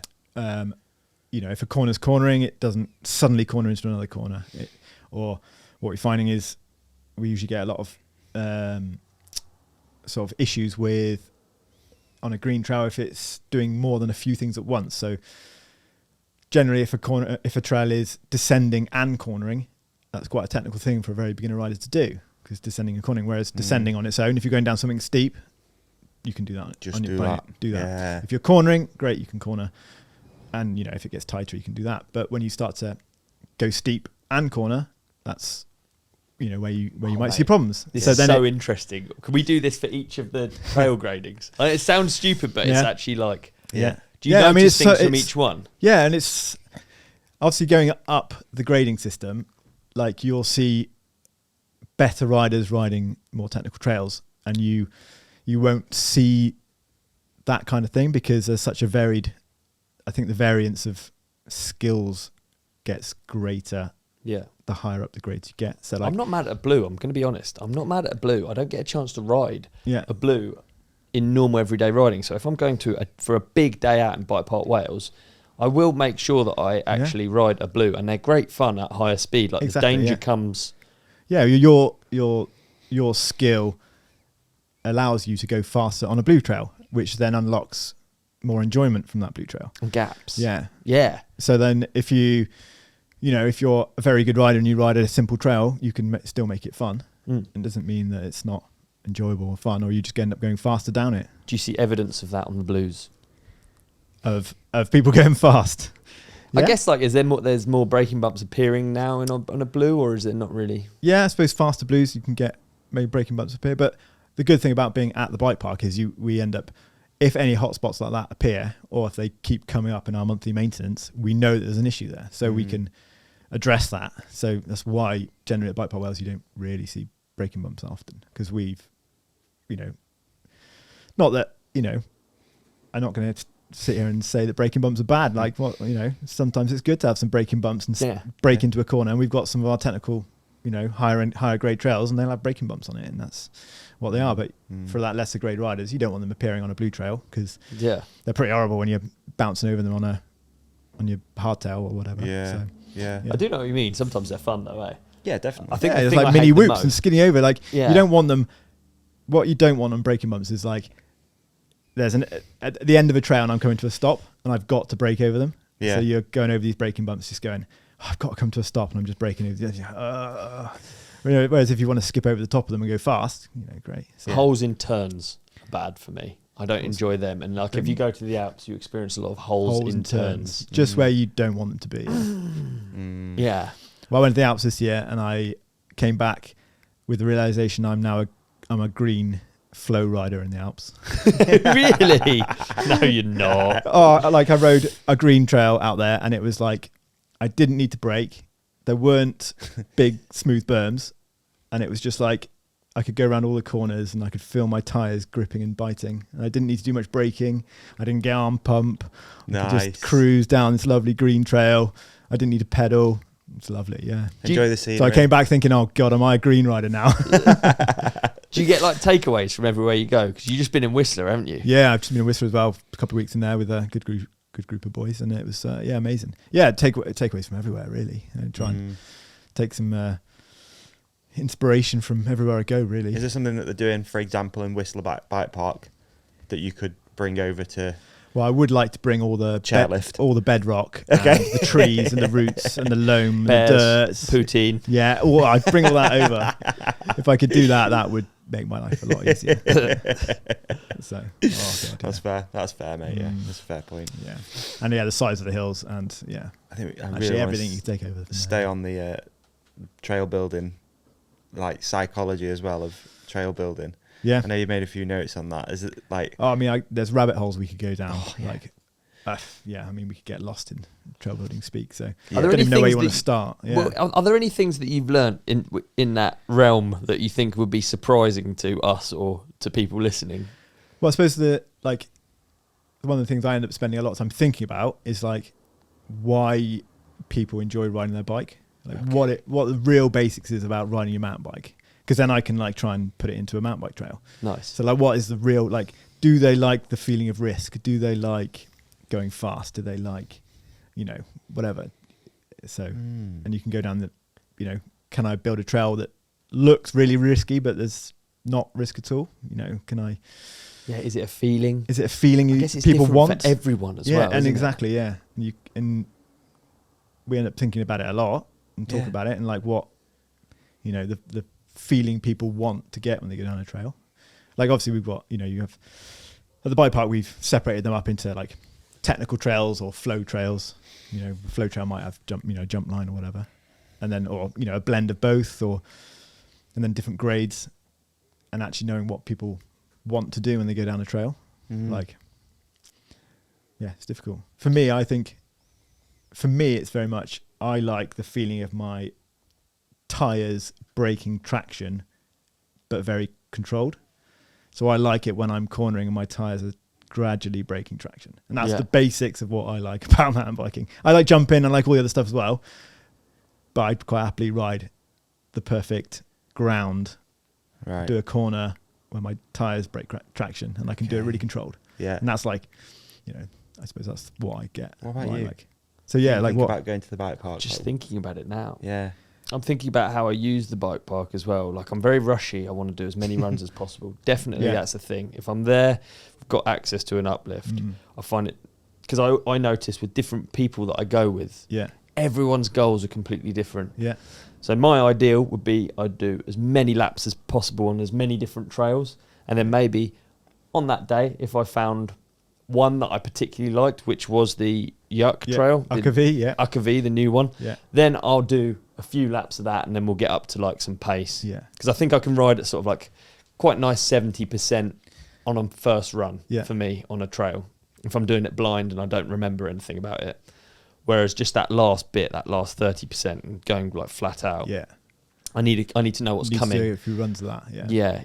Yeah. So that's what I did the other day actually. Yeah. And you're probably one of those riders who likes to be creative with the trail. Like definitely. I was just going to talk about a triple in Archetrail that I didn't complete and I wanted to ask if you'd done it.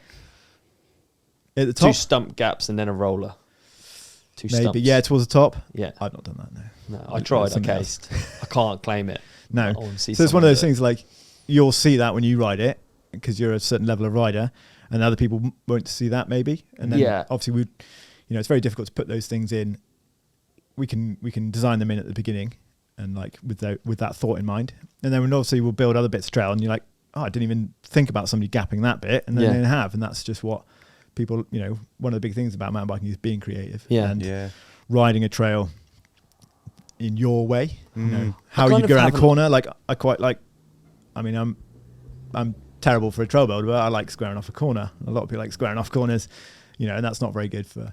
I'll end up going to fix my own mess all the time. But like, I like that. That's I'm not going to tell people not to go and square off corners. If you want to ride a track like that, go and ride a track like that. It's really refreshing to hear, actually. Yeah.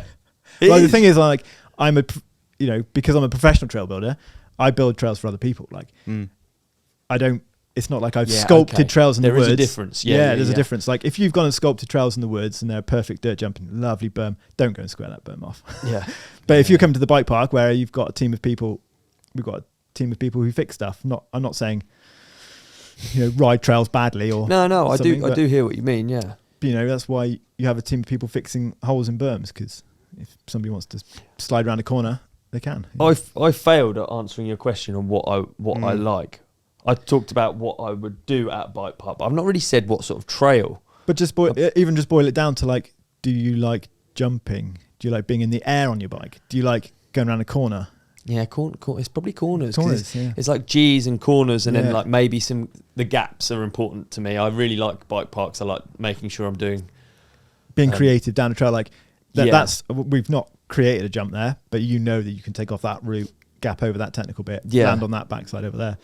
I'm real lucky I get to ride jumps all the time. So jumps actually aren't first and foremost what I go to a bike park for, which is really different for everyone. Yeah, loads of people. Most of the people that I go with are there for the jumps. So. Yeah, like there's lots of technical riding all around the country, but having a big jump line or some big safe jumps to ride, it's generally a bike park you'd have to go to. Yeah. So what is it for you? I've been thinking about it as well, and I think for me, it's where I live. In the Peak District, we don't have anything that's particularly fast.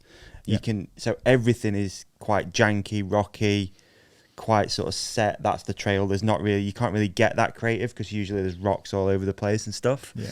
So for me, I think when you go to a bike park, it is like Disneyland. It's like, I can finally feel what it feels like to go fast. Yeah. And that's basically what I hunt for. I mean, the sort of stuff I kind of like. It's like just fast, flowy jumps. Like, that's kind of my vibe at a bike park, and I want to just tick that box because I know that when I go home I'm not going to get that for a long time. And that's why a lot of people come in on the brakes, come sliding speed, down stuff and just trying to stay on. And some people like that speed, they like going fast. I think a lot of it does depend where you live, like and what you're missing in your scene. Definitely. So that's what we try and do at there's everything there. The bike park is we want people to come there, with their own what they want to ride, and we want to cater for them. Like whether it's like we've got a huge variety of trails now, and what we're trying to do, where the last couple of trails have been a bit more natural feeling. So like a lot of people like sort of lomas and like softer dirt and stuff, and our new trails have a lot of that in, and it's just a good feeling. And then they'll wear down and they will get firmer and more harder trails. So in the future, you've been there obviously for a number of years now. Do you see patterns with the different riding styles that are kind of popular at the time? And I'd say, like, using squaring off a corner as an example, that probably wasn't a thing as much back when you inner tube days. Yeah, exactly. Yeah, inner tube days. Yeah, it's true. Yeah. Oh, I suppose. Yeah, I think those things come in and out of fashion. I suppose. Like back in the day, if you squared off a corner, you were doing it wrong. Yeah. Like you weren't going very fast around a corner. Like, but then you realize you do it once because you got a corner wrong, and you're like, wow, that felt good. So you try and do it again, and and it's a good, it's a good skill to have. So being able to control your bike when it's going a little bit wrong, if you're sliding around a corner, it's quite. Do you notice as well? There's more trail degradation with more people riding e-bikes at the park. That's kind of a question I get quite a bit. Is it? Yeah. I think it's mainly just because you can get more laps in. We don't really. I mean, you'll get stuff can wear out quicker under braking, and you got heavy e-bike, and people can get more laps in. But actual specifics of what is different, it's not too much really. We don't really, but nothing changes build wise for an e-bike to a normal bike, really. So, Is there a style of trail that you want to build at the park that hasn't been built yet? Well, I've always floated the idea of a proper Loma. Interesting. But obviously the problem with the bike park is that it gets so many people down it. It wouldn't be a Loma at the end of day one. So like, you'd need loam cannons. Well, loam cannons. If money was no object, I ideas could get way out of hand. But yeah, like even having an area where you'd have a loam trail and the loam and that trail, we move it a meter every DIY, couple of weeks, and then you move it own. back, and but that would probably take the whole trail crew all their time each month, So, never say it's not something that's wouldn't happen, progression of riding. Why not, or loam cannons even, that's. Why not? That's where the future lies. Maybe, Turn the loam cannons on at night. Come back to fresh powder day the next day. Well, why not? Yeah. Do you have any interesting things you notice about sort of like gaps, tabletops, or gap jumps? Well, I suppose that's one of the things you end up thinking about in riding. Like everybody comments about it. Like, why is that gap jump? Why can I not ride that gap jump? But that tabletop that's twice as long, I'm happy to ride.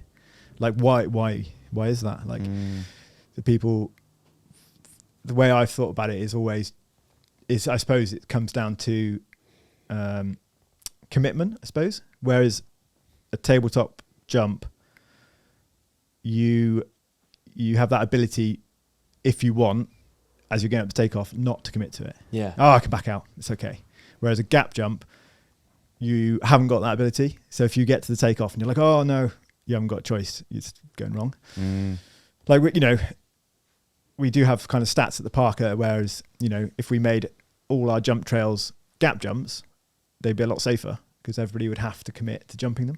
And you only really get crashes when people aren't committing to and concentrating. Like being hesitant on a jump, accidents happen. That's where it can go wrong. So if you're not, if you're committing to something and you're being, engaged in it, that's where it becomes. Tabletop seems such a luxury to me as someone who hand builds things. Yeah, it's like a tabletop is just so much dirt. It's literally, it can be like 4 times the amount of so dirt much on more it. Dirt, yeah, and so much more work. Yeah, really, it must be mad to see. Do you see people that? Well, I guess you're not. Do you ever see how quick people can progress through the park? Yeah, I suppose that's one of the things you notice a lot. And I'm not saying this is like with all riders like this, but you see a big percentage of riders who like to tick off trails, whether whether they're all within their ability range or they're just like, right, I've done that blue technical trail, I want to do a red technical trail, and then I want to go black technical trail. Yeah. And they might even do like one run of that and go, right, or one run of this jump line, I'm now ready for the bigger jump line. You know? And I suppose for me, back in my day, I didn't have that many trails to ride, so I'd be riding the same trail over and over and over again, and then you go to the next trail, or there'd be a next trail somewhere else, and you go and ride that. It's probably a bit safer your way. It's like a slow cooker. Yeah, it's like a slow cooker. So whether it's a mindset of people who feel that's the way to progress, it's like climbing almost. It's like I've ticked off a 5 and I've ticked off a 6. I've ticked off this trail, which some people could mean I've only just survived it.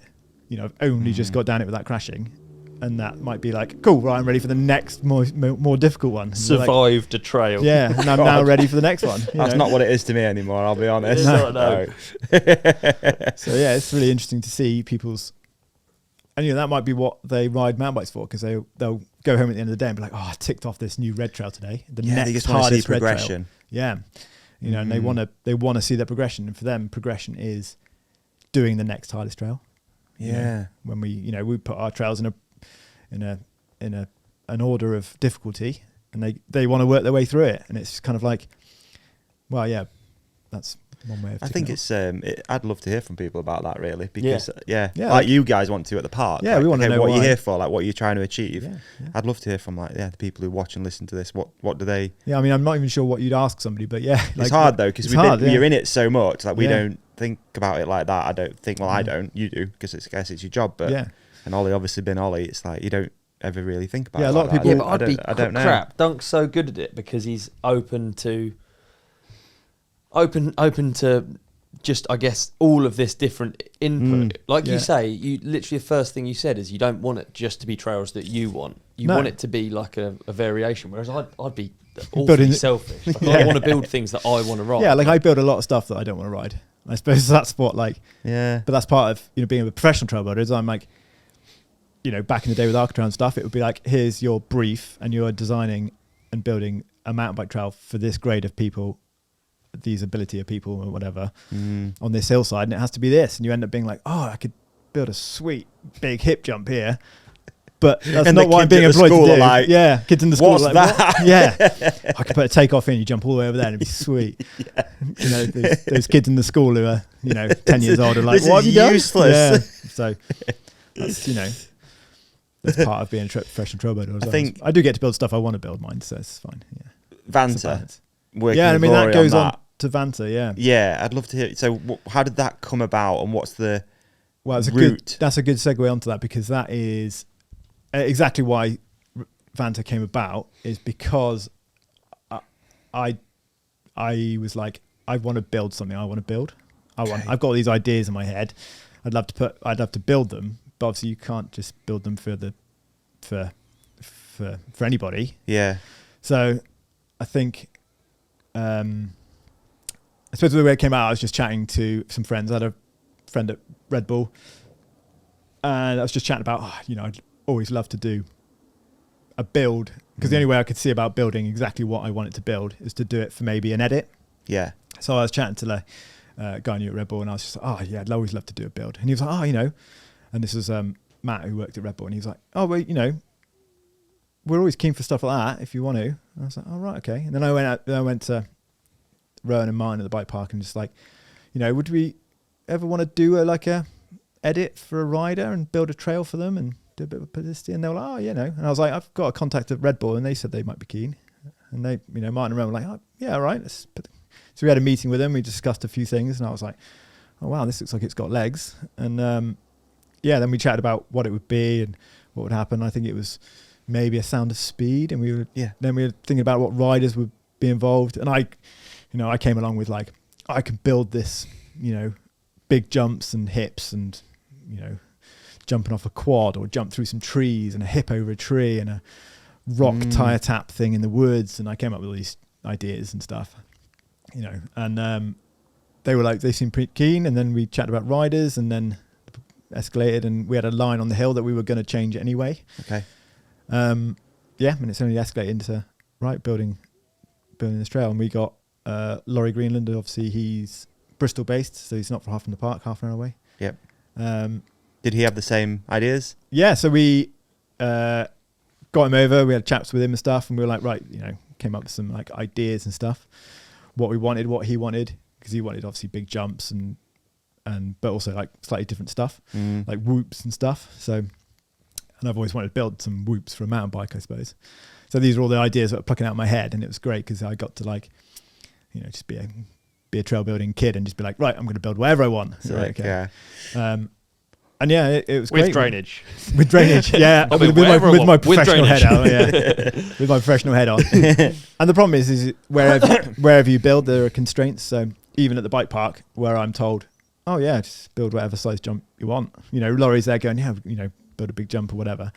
There's still constraints. Like I still can't cut these trees down. I still can't damage the roots here. There's still some nice moss and that we can't touch, and I can't damage that area. And there's an old stone wall here that we can't knock down, and you can't build over. Yeah. All right. Okay. So there's all these constraints that you've always got to work to. Okay. And obviously, things like the material on the ground's not that good here, so I can't build a big jump. But over here, it's really good. So maybe I'll build a jump. So much goes into it, man. So much stuff. Yeah. So you can't just. It's never like, why didn't you put a big jump there, or why didn't you do this here? Because there's usually a reason. It's a pretty cool model though, then to have an edit come out and then you're all excited, and then to have the jam. I love the jam, that was amazing. Yeah, so we obviously did the build over a couple of months. And Laurie came. I mean, I think I've still got whiplash from some of that guinea pigging. Really? Yeah, I suppose. Yeah, we'd come up with a design, and Laurie would come every week or two, and we'd chat about. I tried to build it and finish it as I went, so we could test sections and then see how much speed we have to the next bit, because obviously these bigger features you need to kind of have a better idea of what the speed was. And yeah, we'd do that, and that would be the process all the way through, and I'd end up getting to a point where I'm like, all right, I've got to build the next feature, but I haven't tested that one. Laurie's away. I have to get my bike out. Right, okay. Put knee pads on. Yeah, put my pads on, yeah. But yeah, and it all went pretty well, I suppose. Did some overshooting and I did some hooking up, but nothing major, thankfully. Rad. But yeah, and it kind of just went on. Was there any changes after opening it to the public, or is that pretty much? We obviously had a few bits of the track that were like, we had a jump that jumped through tree branches, so you couldn't see the landing, and it was just a mesh of trees. Right. It was intimidating, wasn't it? Oh, it's horrendous. Yeah, I remember trying to jump it, and it's just like you're just blindly jumping into a tree. This isn't even the hip one. This is the one at the bottom. At the bottom. Yeah. And you've got, the reason it's not that, I suppose it's not that big a jump, but you cannot see where you're jumping. You can't see a landing. The idea was the way we jumped it first is I strapped all the tree branches back out the way so I could fit the bike through and jump through, and I could see the landing. Then I jumped the jump. I jumped that a few times and I was like, okay, I got the speed. I know what I'm supposed to do with it. Then we unstrapped the tree branches and it just closed up and you just can't see anything. In the way. Just put branches in the way. And then it was like, well, I suppose I'll go a bit faster because the branches are probably going to slow me up and I can't see where I'm going. And so you went through the... So you just jump through this sea of branches. And then the idea is kind of that you'd film it and you just have somebody bursting out through these tree branches. It's like snowboard inspiration, wasn't it? Yeah, like lots of little things of things like that coming through the trees and hitting trees and stuff and incorporating the natural thing and stuff. So wow. But yeah, there's loads of little things like that. And then we had an old 6-wheeled quad at the park that it had a hard life. Right. It wasn't, it was off to the scrap heap really. And we're like, we'll just build that into the trail as well. So we took it up there and built it so you could jump off the ramp of the quad, off the back of it, and jump over the quad and down. So all these little features. Oh, it is the dream. That's so cool, isn't it? Yeah, so it was one of those like projects that I was like, I actually got to build some random stuff that I wanted to build that's been in the back of my brain for years. Sick. Yeah. And then and then the edit came out and it was really good and it's really cool. And then we didn't know what to do with the trail. And we were like, well, we're going to open it to the public with a few tweaks. Because it's not like you're not going to accidentally find your way onto this trail and be like, oh, I'm jumping a massive double. There are first few jumps are quite technical and they're quite small. And if you haven't got the skill to do those, you're not going to find your way onto the other stuff. So, there's a lot of people like, aren't you just going to have loads of injuries with this massive trail opening? You're like, yeah, but you can't ride this section without riding the bit before and then the bit before that. So you don't get to this bit of trail without having the skill to be able to get there. Good few squirrel catches there, aren't there? Yeah, exactly. So, and then, we didn't want to do the trail. And then I think our marketing guy at the time was like, oh, why don't we have a jam on it? And then, I think you guys came to it and it's wicked. Yeah, we just a load of pro riders came and just had a good time for the day. So rad. Do you know what's super funny? I was like, the big jumps in the bottom where we had the Red Bull truck and had all people down there. Yeah. I was like getting myself psyched up for a flip on one of those jumps. Yeah. Like I'm not bad at flipping on dirt jumps and stuff, but just something about like high speed off a flat lip, a flip. I still have to think about it. Yeah. So I'm like building up, doing a couple of safe runs through, and then I look back up the hill. I'm like pushing back up. And I look back up the hill and I'm like, Pilg's coming through. He fucks up with his bars. He's got a steering wheel on his bike. He might have shut a lot of people down that day. He flipped with the steering wheel on. And I was like, I'm not even going to do it now. I've just been really psyching myself up like the last 3 runs. Pilg's just done it with his steering wheel, laughing on his bike. Yeah. It's like, I'm not going to like crash a flip, put myself through all that stress when he's just done it on the steering wheel. So I'll just stick to the little bar turn whips, I guess, guys. Cheers, Pilg. Crowd of people going, well, that guy just did it on the steering wheel. Yeah, and he's like, the bolt's not even done up. He's just, don't make it worse. Stop making it. You're making it worse. This is embarrassing. Oh no, he's in a half-face helmet. Oh god. probably a steering wheel off Teemu as well and stuff. Yeah. No doubt. That was really funny. I remember that. So yeah, that's good. And then obviously we've had Vanta closed for the last year because it got loads of storm damage. But I'm about to start hopefully in a couple of weeks revamping it. We're getting Josh Lowe involved. He's going to come along and wicked. Yeah, put his input and probably tell me to build jumps 10 times bigger than I want him to. And he can test them this time, probably get involved. And then, hopefully having a Vanta Jam next May. So that's the plan. Amazing. Yeah. Nice. So, watch this space. Hype for it. Info should be coming out soon. It's really funny with those trails. They're like the trails that I should be really, really lapping. But when I get there, because it just, as you get to the more difficult trails, there's fewer people on them. Yeah. I end up riding them on my own, and I'm like, yeah. You need to go there with a good group of mates to session it really. Yeah. You almost need to set it aside. Like I always think I should go way more often so that I can just actually spend some time on some of the trails, because you've really put in like crazy amounts of work on a lot of these trails. They deserve like more than just like one run. See ya, next one. Yeah, run, go off, move on. Lunch. Yeah, that's what I've always said is like the best way to improve your riding is doing the same trail over and over again. Yeah. So, and with Vanta, we end up, making the plan. Want to go and ride Vanta this weekend or today? Yeah. We're gonna, and then plan for it rather than just turning up and going, should we go and ride the biggest jump trail in the park? Yeah. Just psych ourselves up a little bit for it. So it's funny. No, it's good. So. All right, let's take a quick break. Then we're gonna hit some listener questions, and then everyone's gonna be really happy and fun. Yeah, and then we're gonna go for a ride. Oh yes, please. Mate, this one is the easiest ad read that we do.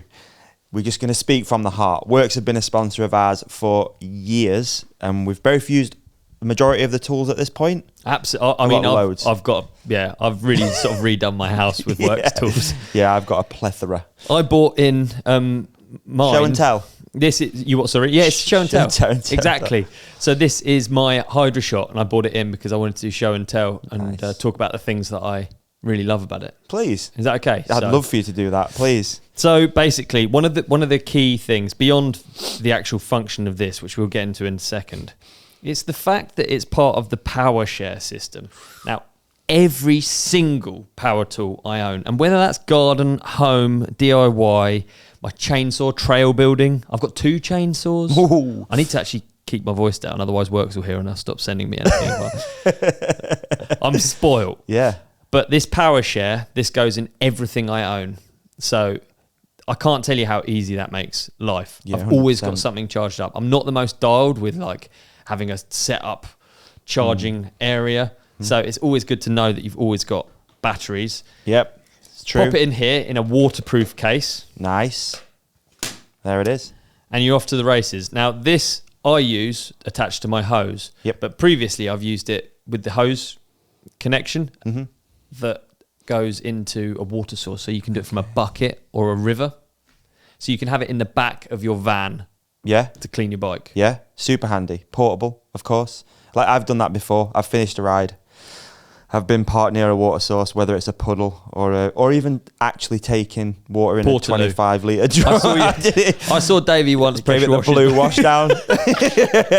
I dipped it into my bucket that I'd taken. Yeah. Wash the bike in the back of the van. Dry when you get home. Sometimes I even use my Works leaf blower. No, you don't. To dry a bike. I have a leaf blower. Gangs. I best get on the emails. So I'm going to get a leaf blower on the go. But yeah, love this brand. Love the tools. Super easy. I mean, the Hydra Shot's become a MTB must, hasn't it? I mean, it really has. If you don't own one, you may as well not have bike. Yeah, your bike's really going to end up landfill. Yeah, basically yeah. This is actually the Nitro version as well. So this is more powerful. Some extra beans. It's got this like adjustable head, so you can adjust like the spray. We don't need to tell you what a pressure washer does. This does what a pressure washer does, but I can't tell you how good it is and how easy it's made my life. And I've been using it for so long. This is literally the easiest advert to do. It's so good. Before I had a hose fitting on my house. Yep. I used to live in a flat. Yep. I used to wheel the bikes into the flat. It was so annoying having muddy bikes. It just meant I had a muddy house. I got this. It literally changed my life. I'm not even joking. I could wash my bikes and I didn't have to live in a pigsty. And then I could get a girlfriend. Dude. And look at us now. This jet wash has changed your entire life. Yeah, it's meant that I can actually have a partner in life. I'm not just on my own with a muddy house. I mean, what an endorsement. It's mind-blowing, isn't it? Yeah, it is mind-blowing. What's even better than that, so people can get a partner, change their life, and save 15% at How work. Much? 15%, dude. I mean, say it again. The fact, 15%, you're serious? I mean, the fact that they offer this product to general public as something you can just buy is ridiculous enough, and now we're offering it for 15% less. Mate, you'll never see a single mountain biker again. I mean, I kind of want to keep it secret a little bit. That's why it's the only downer about doing these ads. I wanted to keep it a bit secret. I don't want everyone to have the secret to my success in life. All right, maybe we're going overboard. We actually, do you know what? It's a product we don't really need to. The Hydra Shot is absolutely unbelievable. And you say we get 15% off. How do we get 15% off? Head to works.com, enter the promo code The Ride Companion. It's on screen right now. The promo code is flashing black and orange. The Ride Companion at works.com. Change your life. The Ride Companion at works.com. Yeah, easy as that. Seems easy. It is easy. Change your life too. Thanks, Works. Cheers, Works. Back from the break, feeling refreshed and ready to go. Absolutely. So you're out okay, I got a question. It's a bit silly. Mm-hmm. You're out digging in the woods all the time. Yeah. Have you ever found anything a bit weird or a bit cool? Cool.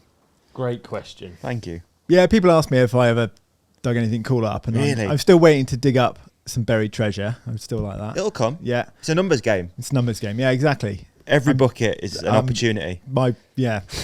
Future retirement fund. I'm waiting to dig that up. Yeah. I've dug up weird, bags of rubbish before.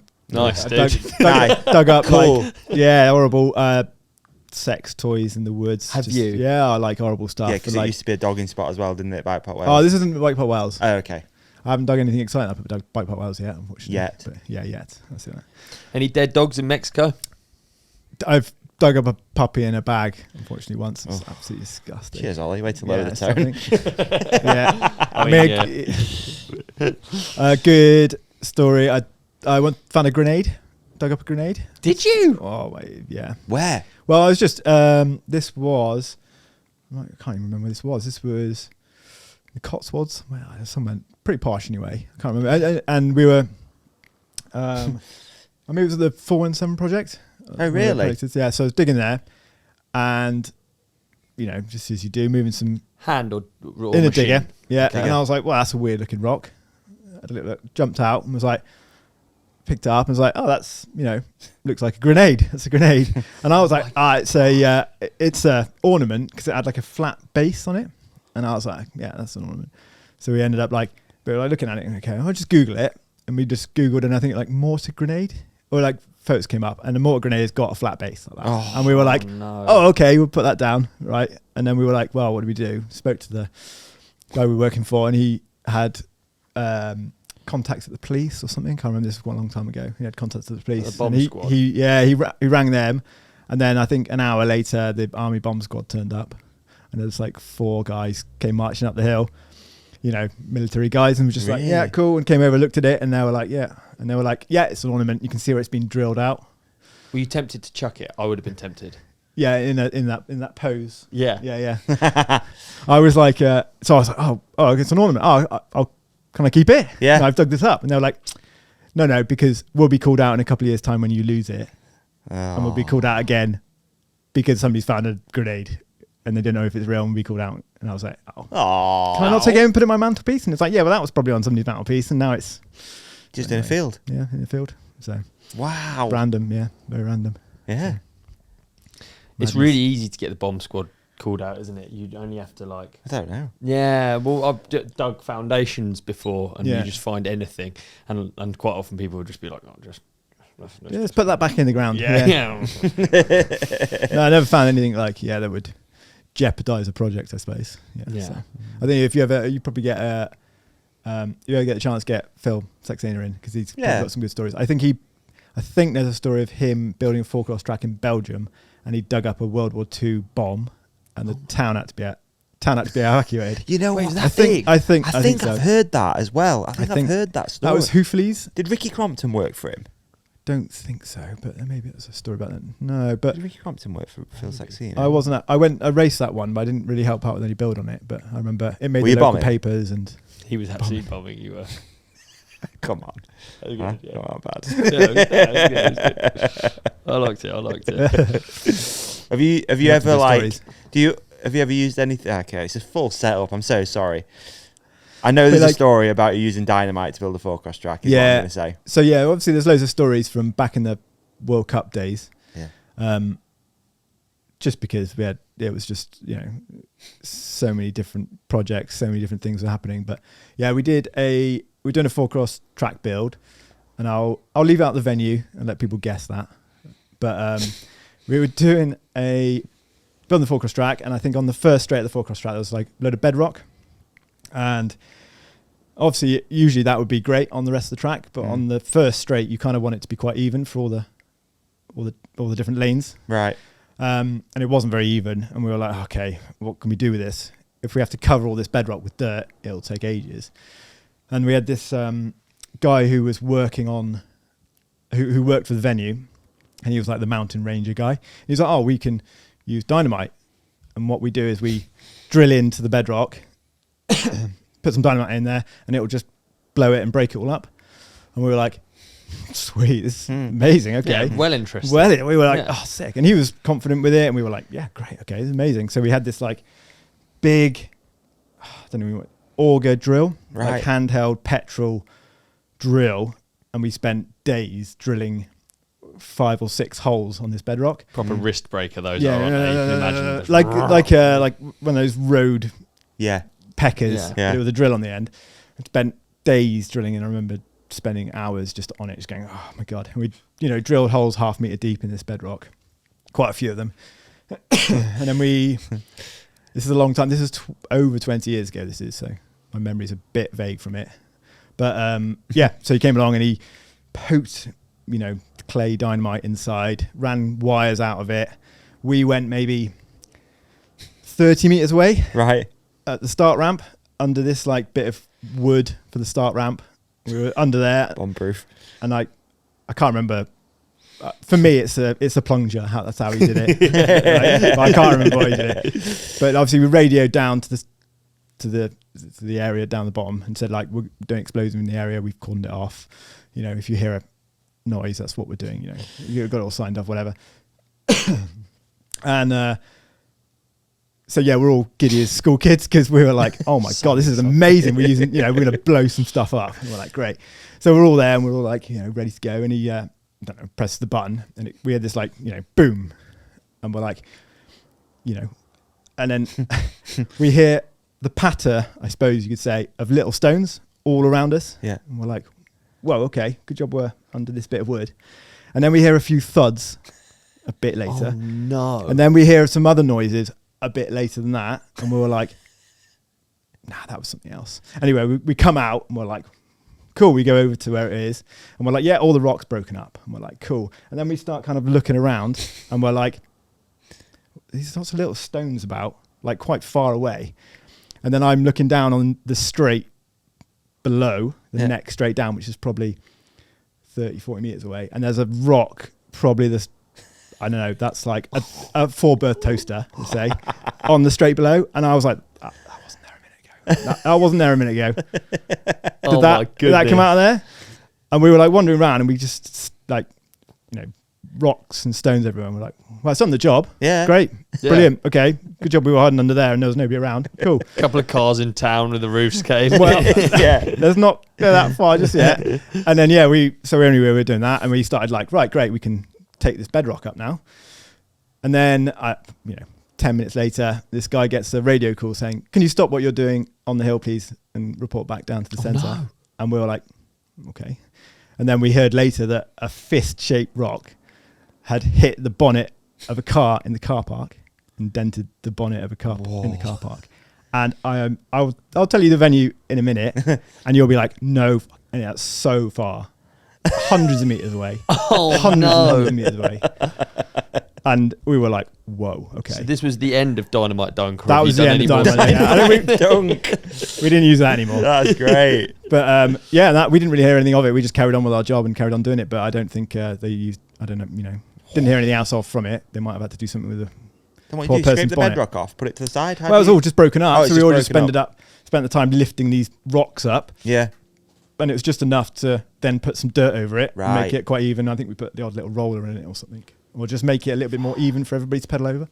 But it's quite wild. Gnarly. Yeah, gnarly. Yeah. That's cool. That's the only time I've used dynamite. So Dynamite Dunk. Not the best experience. That's well good. Yeah. That's great. We've got some list of questions. We have indeed. I was just checking them out now. Have we? Yeah. Yeah, we have. Yeah. Oh, lovely. I'm going to come in with the first one. It's from Ian.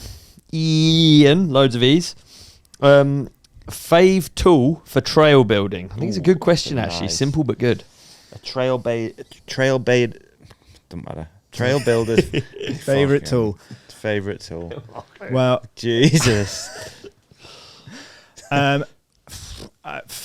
Dynamite. What do I say? Yeah. Catch you in a bit. Oh, if I can use dynamite for everything, yeah. I'm old and lazy now, so I'm probably going to say a digger. What digger? What machine? We generally use like a 3-ton diggers, Kubota diggers at work. Power tilts on the ends. With power tilt. Yeah, and you can generally do a lot with them. I mean, I used to say like using a rake, you're fine tuning and raking some good dirt and stuff, but I'm a lazy old man now who just likes to sit in a digger and try and get as much done as he can with the digger and do as little handwork as possible. How are you in a tilt? All right, I can tilt without getting too stuck. Yeah. So to those listening, that's a digger arm generally is kind of like a one. Would you say one dimension? I suppose so. Yeah. Whereas a tilt rotor, is that what you would call it? You can get a few different ones. We just have tilting buckets, so they just tilt 180 degrees. Yeah, and that just means you can get some cool shapes and stuff available, and you can get 360 rotates where the bucket spins. Yeah, and it's all new skills to learn. Yeah, it's all new things. I haven't used one of them very much really. I've never used it. I end up getting confused with myself. Yeah. So, but yeah, we watched Homeboy in it, didn't we? I can't remember his name. Yes. Yeah. One of the trail crew. Yeah. Harry probably was it. Yeah, I think it was Harry. Yeah. You can use them. He's good with the boys. Have got some skills at the park, and they can. Yeah. What a great bunch of lads as well, and lasses probably. I don't know, but yeah. Lovely bunch of people. Yeah, good group of guys. Really good. We all get on. Everybody has a good time. Yeah. Everybody works really hard. Yeah. Everybody absolutely loves it. Yeah. We all think we've got the dream job, and it's. Well, I suppose we have. Yeah. Well, I'm gonna take Ian's question. Now, your favourite trail tool, hand tool for trail building, not a 3-ton digger. So, what would that be? Probably the long-handled shovel. Nice. Pointy or flat? I'm a flat-headed slapping shovel. Nice. Little own brand. Nice. Little central aisle. Yeah. They come out every spring. So little. Yeah, they come out with a gardening range every spring, and we'll go and buy out a few shops. Restock our supply because they don't last that long. But yeah, they're a good tool. Nice. So, and also save my back a little bit, so I don't have to use that so much. That's a great shout. Yeah, that's a good shout. That's a good one. Anything to save my back nowadays. Yeah. This question's from. Don't really know what to say. I mean, he's a good-looking bloke. He's called that Davy. What's your favourite trail at the park? You can only ride one for the rest of your life. That's a difficult question. Thank you. He's good. I was going to say smart as well. Good-looking, smart. Massive. No. I might have to answer with two. Generally being if I'm in the mood to ride technical trails or if I'm in the mood to ride jumpy trails. Yeah. So yeah, if it was a technical trail, the new Uckervie trail that we just put out, it's nice. Yeah, it's good. It's got a bit of everything in it, a little bit, and it's good. I need to go over and do I could lap that a lot. Yeah. Some laps of that one. And then otherwise, probably A470, which is one of our sort of flagship jump trails. Yes. Because they're not massive jumps, but you can play with it and have good fun down it. Just fun. Yeah. That's good. Great answers, mate. Great answers. After you, if you want, Ollie, you can do another one if you want, mate. Yeah. Dan Ackley, he says, do trail builders have a style during the building process? I think you've sort of touched on it a bit, but it's a good question, I think. A style? I suppose I have a style of digging and building. What would you say it is? I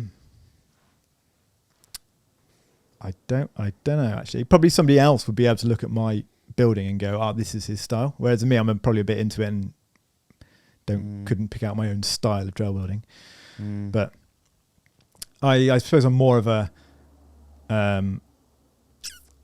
because most of the stuff I've done is from a professional standpoint of building trails. Yeah. It's all kind of like not overbuilt, but more. I've always put drainage in there. There's always been bigger machine built stuff because it's always built to be a bit more sustainable and stuff. Yeah. I do prefer going out and scraping in little trails in the woods. That's what I like riding, but as a professional trail builder, it's always that kind of stuff. Okay. So difficult question to ask. Yeah. I don't think we have a kind of a follow-up question to that as well. Then, Dennis Pike Photo, big up Dennis. Why is building sketchy stuff with your mates literally the best thing in the world? I was thinking about this the other day. Like the best, I still get absolutely hyped when I go into some new woods and I see like sticks piled up with a bit of dirt against it. Because it's the worst. Like I would never ride it. I'm not going to ride it, and I don't suggest anybody rides it. But I know there are some kids in the woods who have had a great time. They have had a great time piling up some branches and sticks, and then putting a little bit of dirt on it, and then jumping off of it. And I know they've had a great time doing it. Not that I want to go and send myself off some sketchy thing. But answer though, man. It's that's true. what I still get hyped when you see, because it just means that like people have had some fun in the woods building stuff and being a bit creative. And who knows where it's going to take them? It could take them exactly halfway around the world to all the races and to all of the different spots, and then to building a dream bike park. Yeah, I mean, you couldn't ask for I've had quite a lucky past of building cool stuff all around the country and all around the world. Yeah. And then ending up in a bike park. Yeah. DMLTT. Is it possible to make a living as a trail builder, Dunk? Yes, it is. Yeah, there's quite a few people, I suppose, do it now. Yeah. There are options, There's actually a lot of companies. Yeah, there's a good few companies around, and they've got projects, and they'll need, whether it's just sort of contract work where you're just doing a block of work, or whether you're on the books and you're working full time for trail building. Yeah, it's 2025 as we record this. What does the future of trail building look like? What can you see happening in the future? Well, the sensible... I haven't got a sensible answer. I've got lots of other answers, which would be great. So, like, at the bike park, I obviously listen to feedback or listen to people. And, like, one of the things we were talking about is, like, lots of people are like, oh, what speed do you need for these jumps? So people ask, oh, how fast do I need to go for this jump or something? It's one of those things. So we were always like, what do we do for that? Imagine you're at the start of a jump line and you're at the start on the start running, and you press a button, and then a LED light strip goes down, and the lights light up at the speed you need to go to do the jump. So you press that button, and then you drop in, and you're like, well, I'm going the right speed now. That's cool. Technology that already exists. You could maybe do that. Like when you're driving and you get the green or smiley face or a red. When you're going too fast, something like that. Yeah, speed gun there. The side of the track. What unhappy face? You're going to overshoot this jump, something like that. Yeah, like something like that. Or like we were thinking about how, we were all like, you obviously see all this, like Darkfest, for example, with the biggest jumps. And we were all talking about, would we do them? And it's just like, probably not. Or I'd do it if I was on a zip line tied up. And then we came up with the theory of, there's nothing to say. You could. Hilarious thought that is. If you put like a monorail zip line that followed the bowls of the jumps and the trajectory of the jump on your own bike, though. No, yeah. So this is the zip line is above it. Yeah.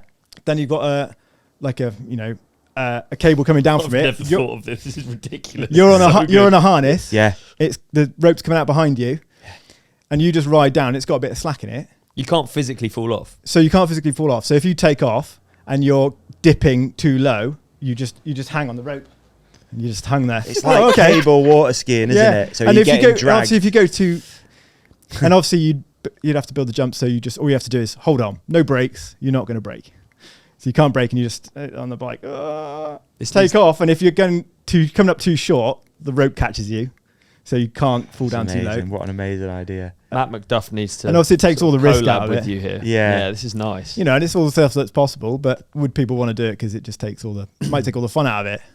The objective is to ride it without the rope getting you could taking you, and you could make the rope longer and longer each time, and the risk gets worse and worse. I mean, you could probably still, you could probably still overshoot a jump, but like what, why not? That's really good. Yeah, and then we went down rabbit holes with the rest of the trail crew talking about stuff like, what would you do? Like one of the things would be like drop into a trail and a big inflatable ball drops in behind you, catches you up. Nice. So if you're going too slow, you're taken out. Yeah. Or like Takeshi's Castle, where you're going down a trail, 3 polystyrene doors in front of you. 2 of them are wood, one of them polystyrene. You got to choose. There's obviously none of this will probably ever happen because it takes out the fun of mountain biking. But like Takeshi's Castle trail, endless stuff. I like the idea of like you know, like a Times Square down a trail. So it's just like loads of advertising. So you get to like a corner or a jump, and there's just all of these panels with all of these different adverts for like death grips and this and that. Yeah. Bye. Yeah, it'll be quite funny. Great answer that. Yeah, that's phenomenal. That Josh 1738484893 has asked he's asked, how do you get the most out of a trip to the bike park? That's a good question. That I think maybe a bit of pre-planning. Okay. Get to the park early, get yourself set up, don't faff about with bike stuff, and make sure you've done all of that and stuff, you know.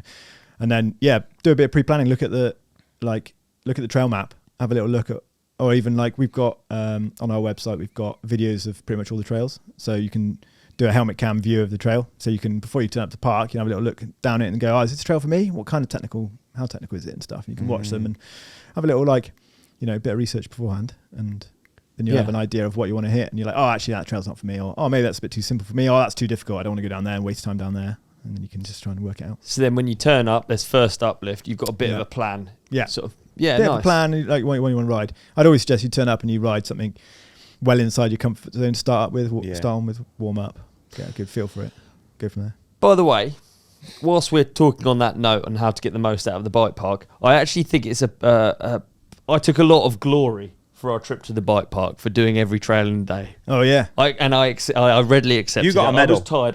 I even got a medal, but it would absolutely no way have been possible without following you down every single one of those trails. So I think we should do a round of applause for the Duncan. real hero. He actually even built half of the trails, and then I got the medal. Classic, isn't it? No, I think I rode half the trails the worst I've ever ridden them on that day. That was a hell of an experience. That was a day of being like, I feel fine. I feel fine. And then towards the end of the day, it suddenly hits, and you're like, I can't even hold on anymore. I was glad it was both of us, honestly. Like, I love following you. You're one of the most fun people to follow. You're dialed. You do cool lines. You hit stuff nice. Just actually how you ride is nice. And by the end, we looked like a couple of squids. We did, and basically all of the kind of like purple or black trails towards the end of the day, like our black or pro lines, they were real problems, weren't they? They were actually... we definitely didn't think about ourselves getting tired when we put the list out. No. Putting all the hard trails at the end was a bad idea. Yeah, because that was some bad riding we both did. Yeah. But well done for and big thanks for being such a great guide. Well, that was a good day. It's not something I thought I was going to be doing that day. No, you just kind of hopped in, I think. Yeah, I had a few meetings in the morning, and we were going to do a bit of riding, and I thought I'll drop in with a few trails with you, and then end up being big old day. That was a big old day. Yeah, I felt it for a couple of days after as well. Good. I'm glad you're saying that, because I was pretty broken for a few days after that. It felt fine for ages, and honestly, I thought I was going to have to exaggerate the tiredness for the video. Yeah, I really did. I really planned. I was like, we're going to have to make something of this, because otherwise it's going to be like piss. I can do this easy. Yeah, proper. Great video as well. Fantastic video. Let's do another one. Last one. Yeah, I'm interested to see which one you're going to pick. We've got lots and lots to pick from. But. Yeah, all right. I mean, it's aggressive. One of them is aggressive. Is it? Oh, yeah, far away. Yeah, that one. Darren Wright. Go on, then. Dare you. You do it. Yeah, you do it. I dare you. Reckon you could actually make Swinley any good? He's obviously a local there. Obviously, he feels hard done by. I think it's actually a good question, though, of coming in and revamping things. You can make anywhere good. There you go. Like you can. Like you can have terrible dirt. Like I built trails and loops of trail in like peat bog, and there's no dirt at all, and you have to. They call it like float the whole trail, and you have to import all your material. Yes, it probably costs a hell of a lot more, but you can make good trails anywhere. Nice. Well, yeah. I like that. That's a positive way to end. Great, but you rally the crew together. Was it Darren? Get out there with some spades. Darren, get out there. Yeah, make some improvements to the legal trails that you're not allowed to improve. Forget. Very true. Yeah, that's a rabbit hole you don't want to get down. Yeah, exactly. No. Dunk, it's been amazing. Well, thanks for having me. I'm honoured to be here. Yes, smashed it, mate. It was a fantastic episode. Really enjoyed it. Yeah, definitely. Where can people find you? Where can they keep up to date with what you're up to, and maybe something? The trail crew. Is there ways of? Yeah, so I think probably the best way to keep up with the bike park stuff is on their Instagram. Yeah. And we now do we call it Trail Diaries. So we have a little YouTube series that come out every month, and it's just all the stuff the trail crew get on with, which is pretty good insight and behind the scenes of us making a mess at the bike park, and then how a trail evolves from that mess. So that's a good little series that we're trying to keep up with. And then, yeah, that's probably the best place. I've got an Instagram, but you can follow that. I don't post very much, so it won't clog up people's feeds. Do you know what I would say is a tip, actually? If you are there and you see trail crew, it doesn't hurt to say hi. No, definitely. Say thanks and ask, like, if you want something to make your day better, ask them. You guys are the ones who know the most. What's running good, where to go, what to do.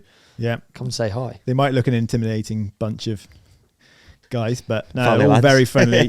Go and speak to them, go and ask them, get advice, what's the best trail. Yeah. And feedback, we always want feedback, good or bad. It's always good to hear people's thoughts on the trails. So for sure. And come to the park. And come to the park. Hey, definitely. Speaking of coming to the park, we could see you there on December the 13th. Oh, mate. For a fun-filled day with the TRC X BPW Christmas ride. Ollie's doing karaoke. Tickets are available. Raffle. We've got all sorts going on that day. And just loads of laps. And you'll be able to do laps with Duncan as well, who's going to... Oh, yeah. We'll be there for some laps. Yeah, be there for some laps. So that's going to be fun, isn't it? Can't wait. Amazing. Lovely. Thank you, Duncan. Thanks, guys. We appreciate you. Big thanks to Dunk. And thanks to you for listening and watching. Peace and love. Like and subscribe. Mate, what an episode. Brilliant. I thought you were really great, Davey. Mate, and I thought you were even better. Thanks, dude. Better than normal. Oh, cheers. Hey, how about we tell our lovely podcast community to hit subscribe here. Yeah. Click on the video on Ollie's face. That's right. Click on the video on my face. Yeah. And follow us at The Ride Companion on Instagram. They can like and comment as well. Please do. I'm going to try and get this energy and I'm going to bring it into next week. Let's fast forward to next week's episode. Done.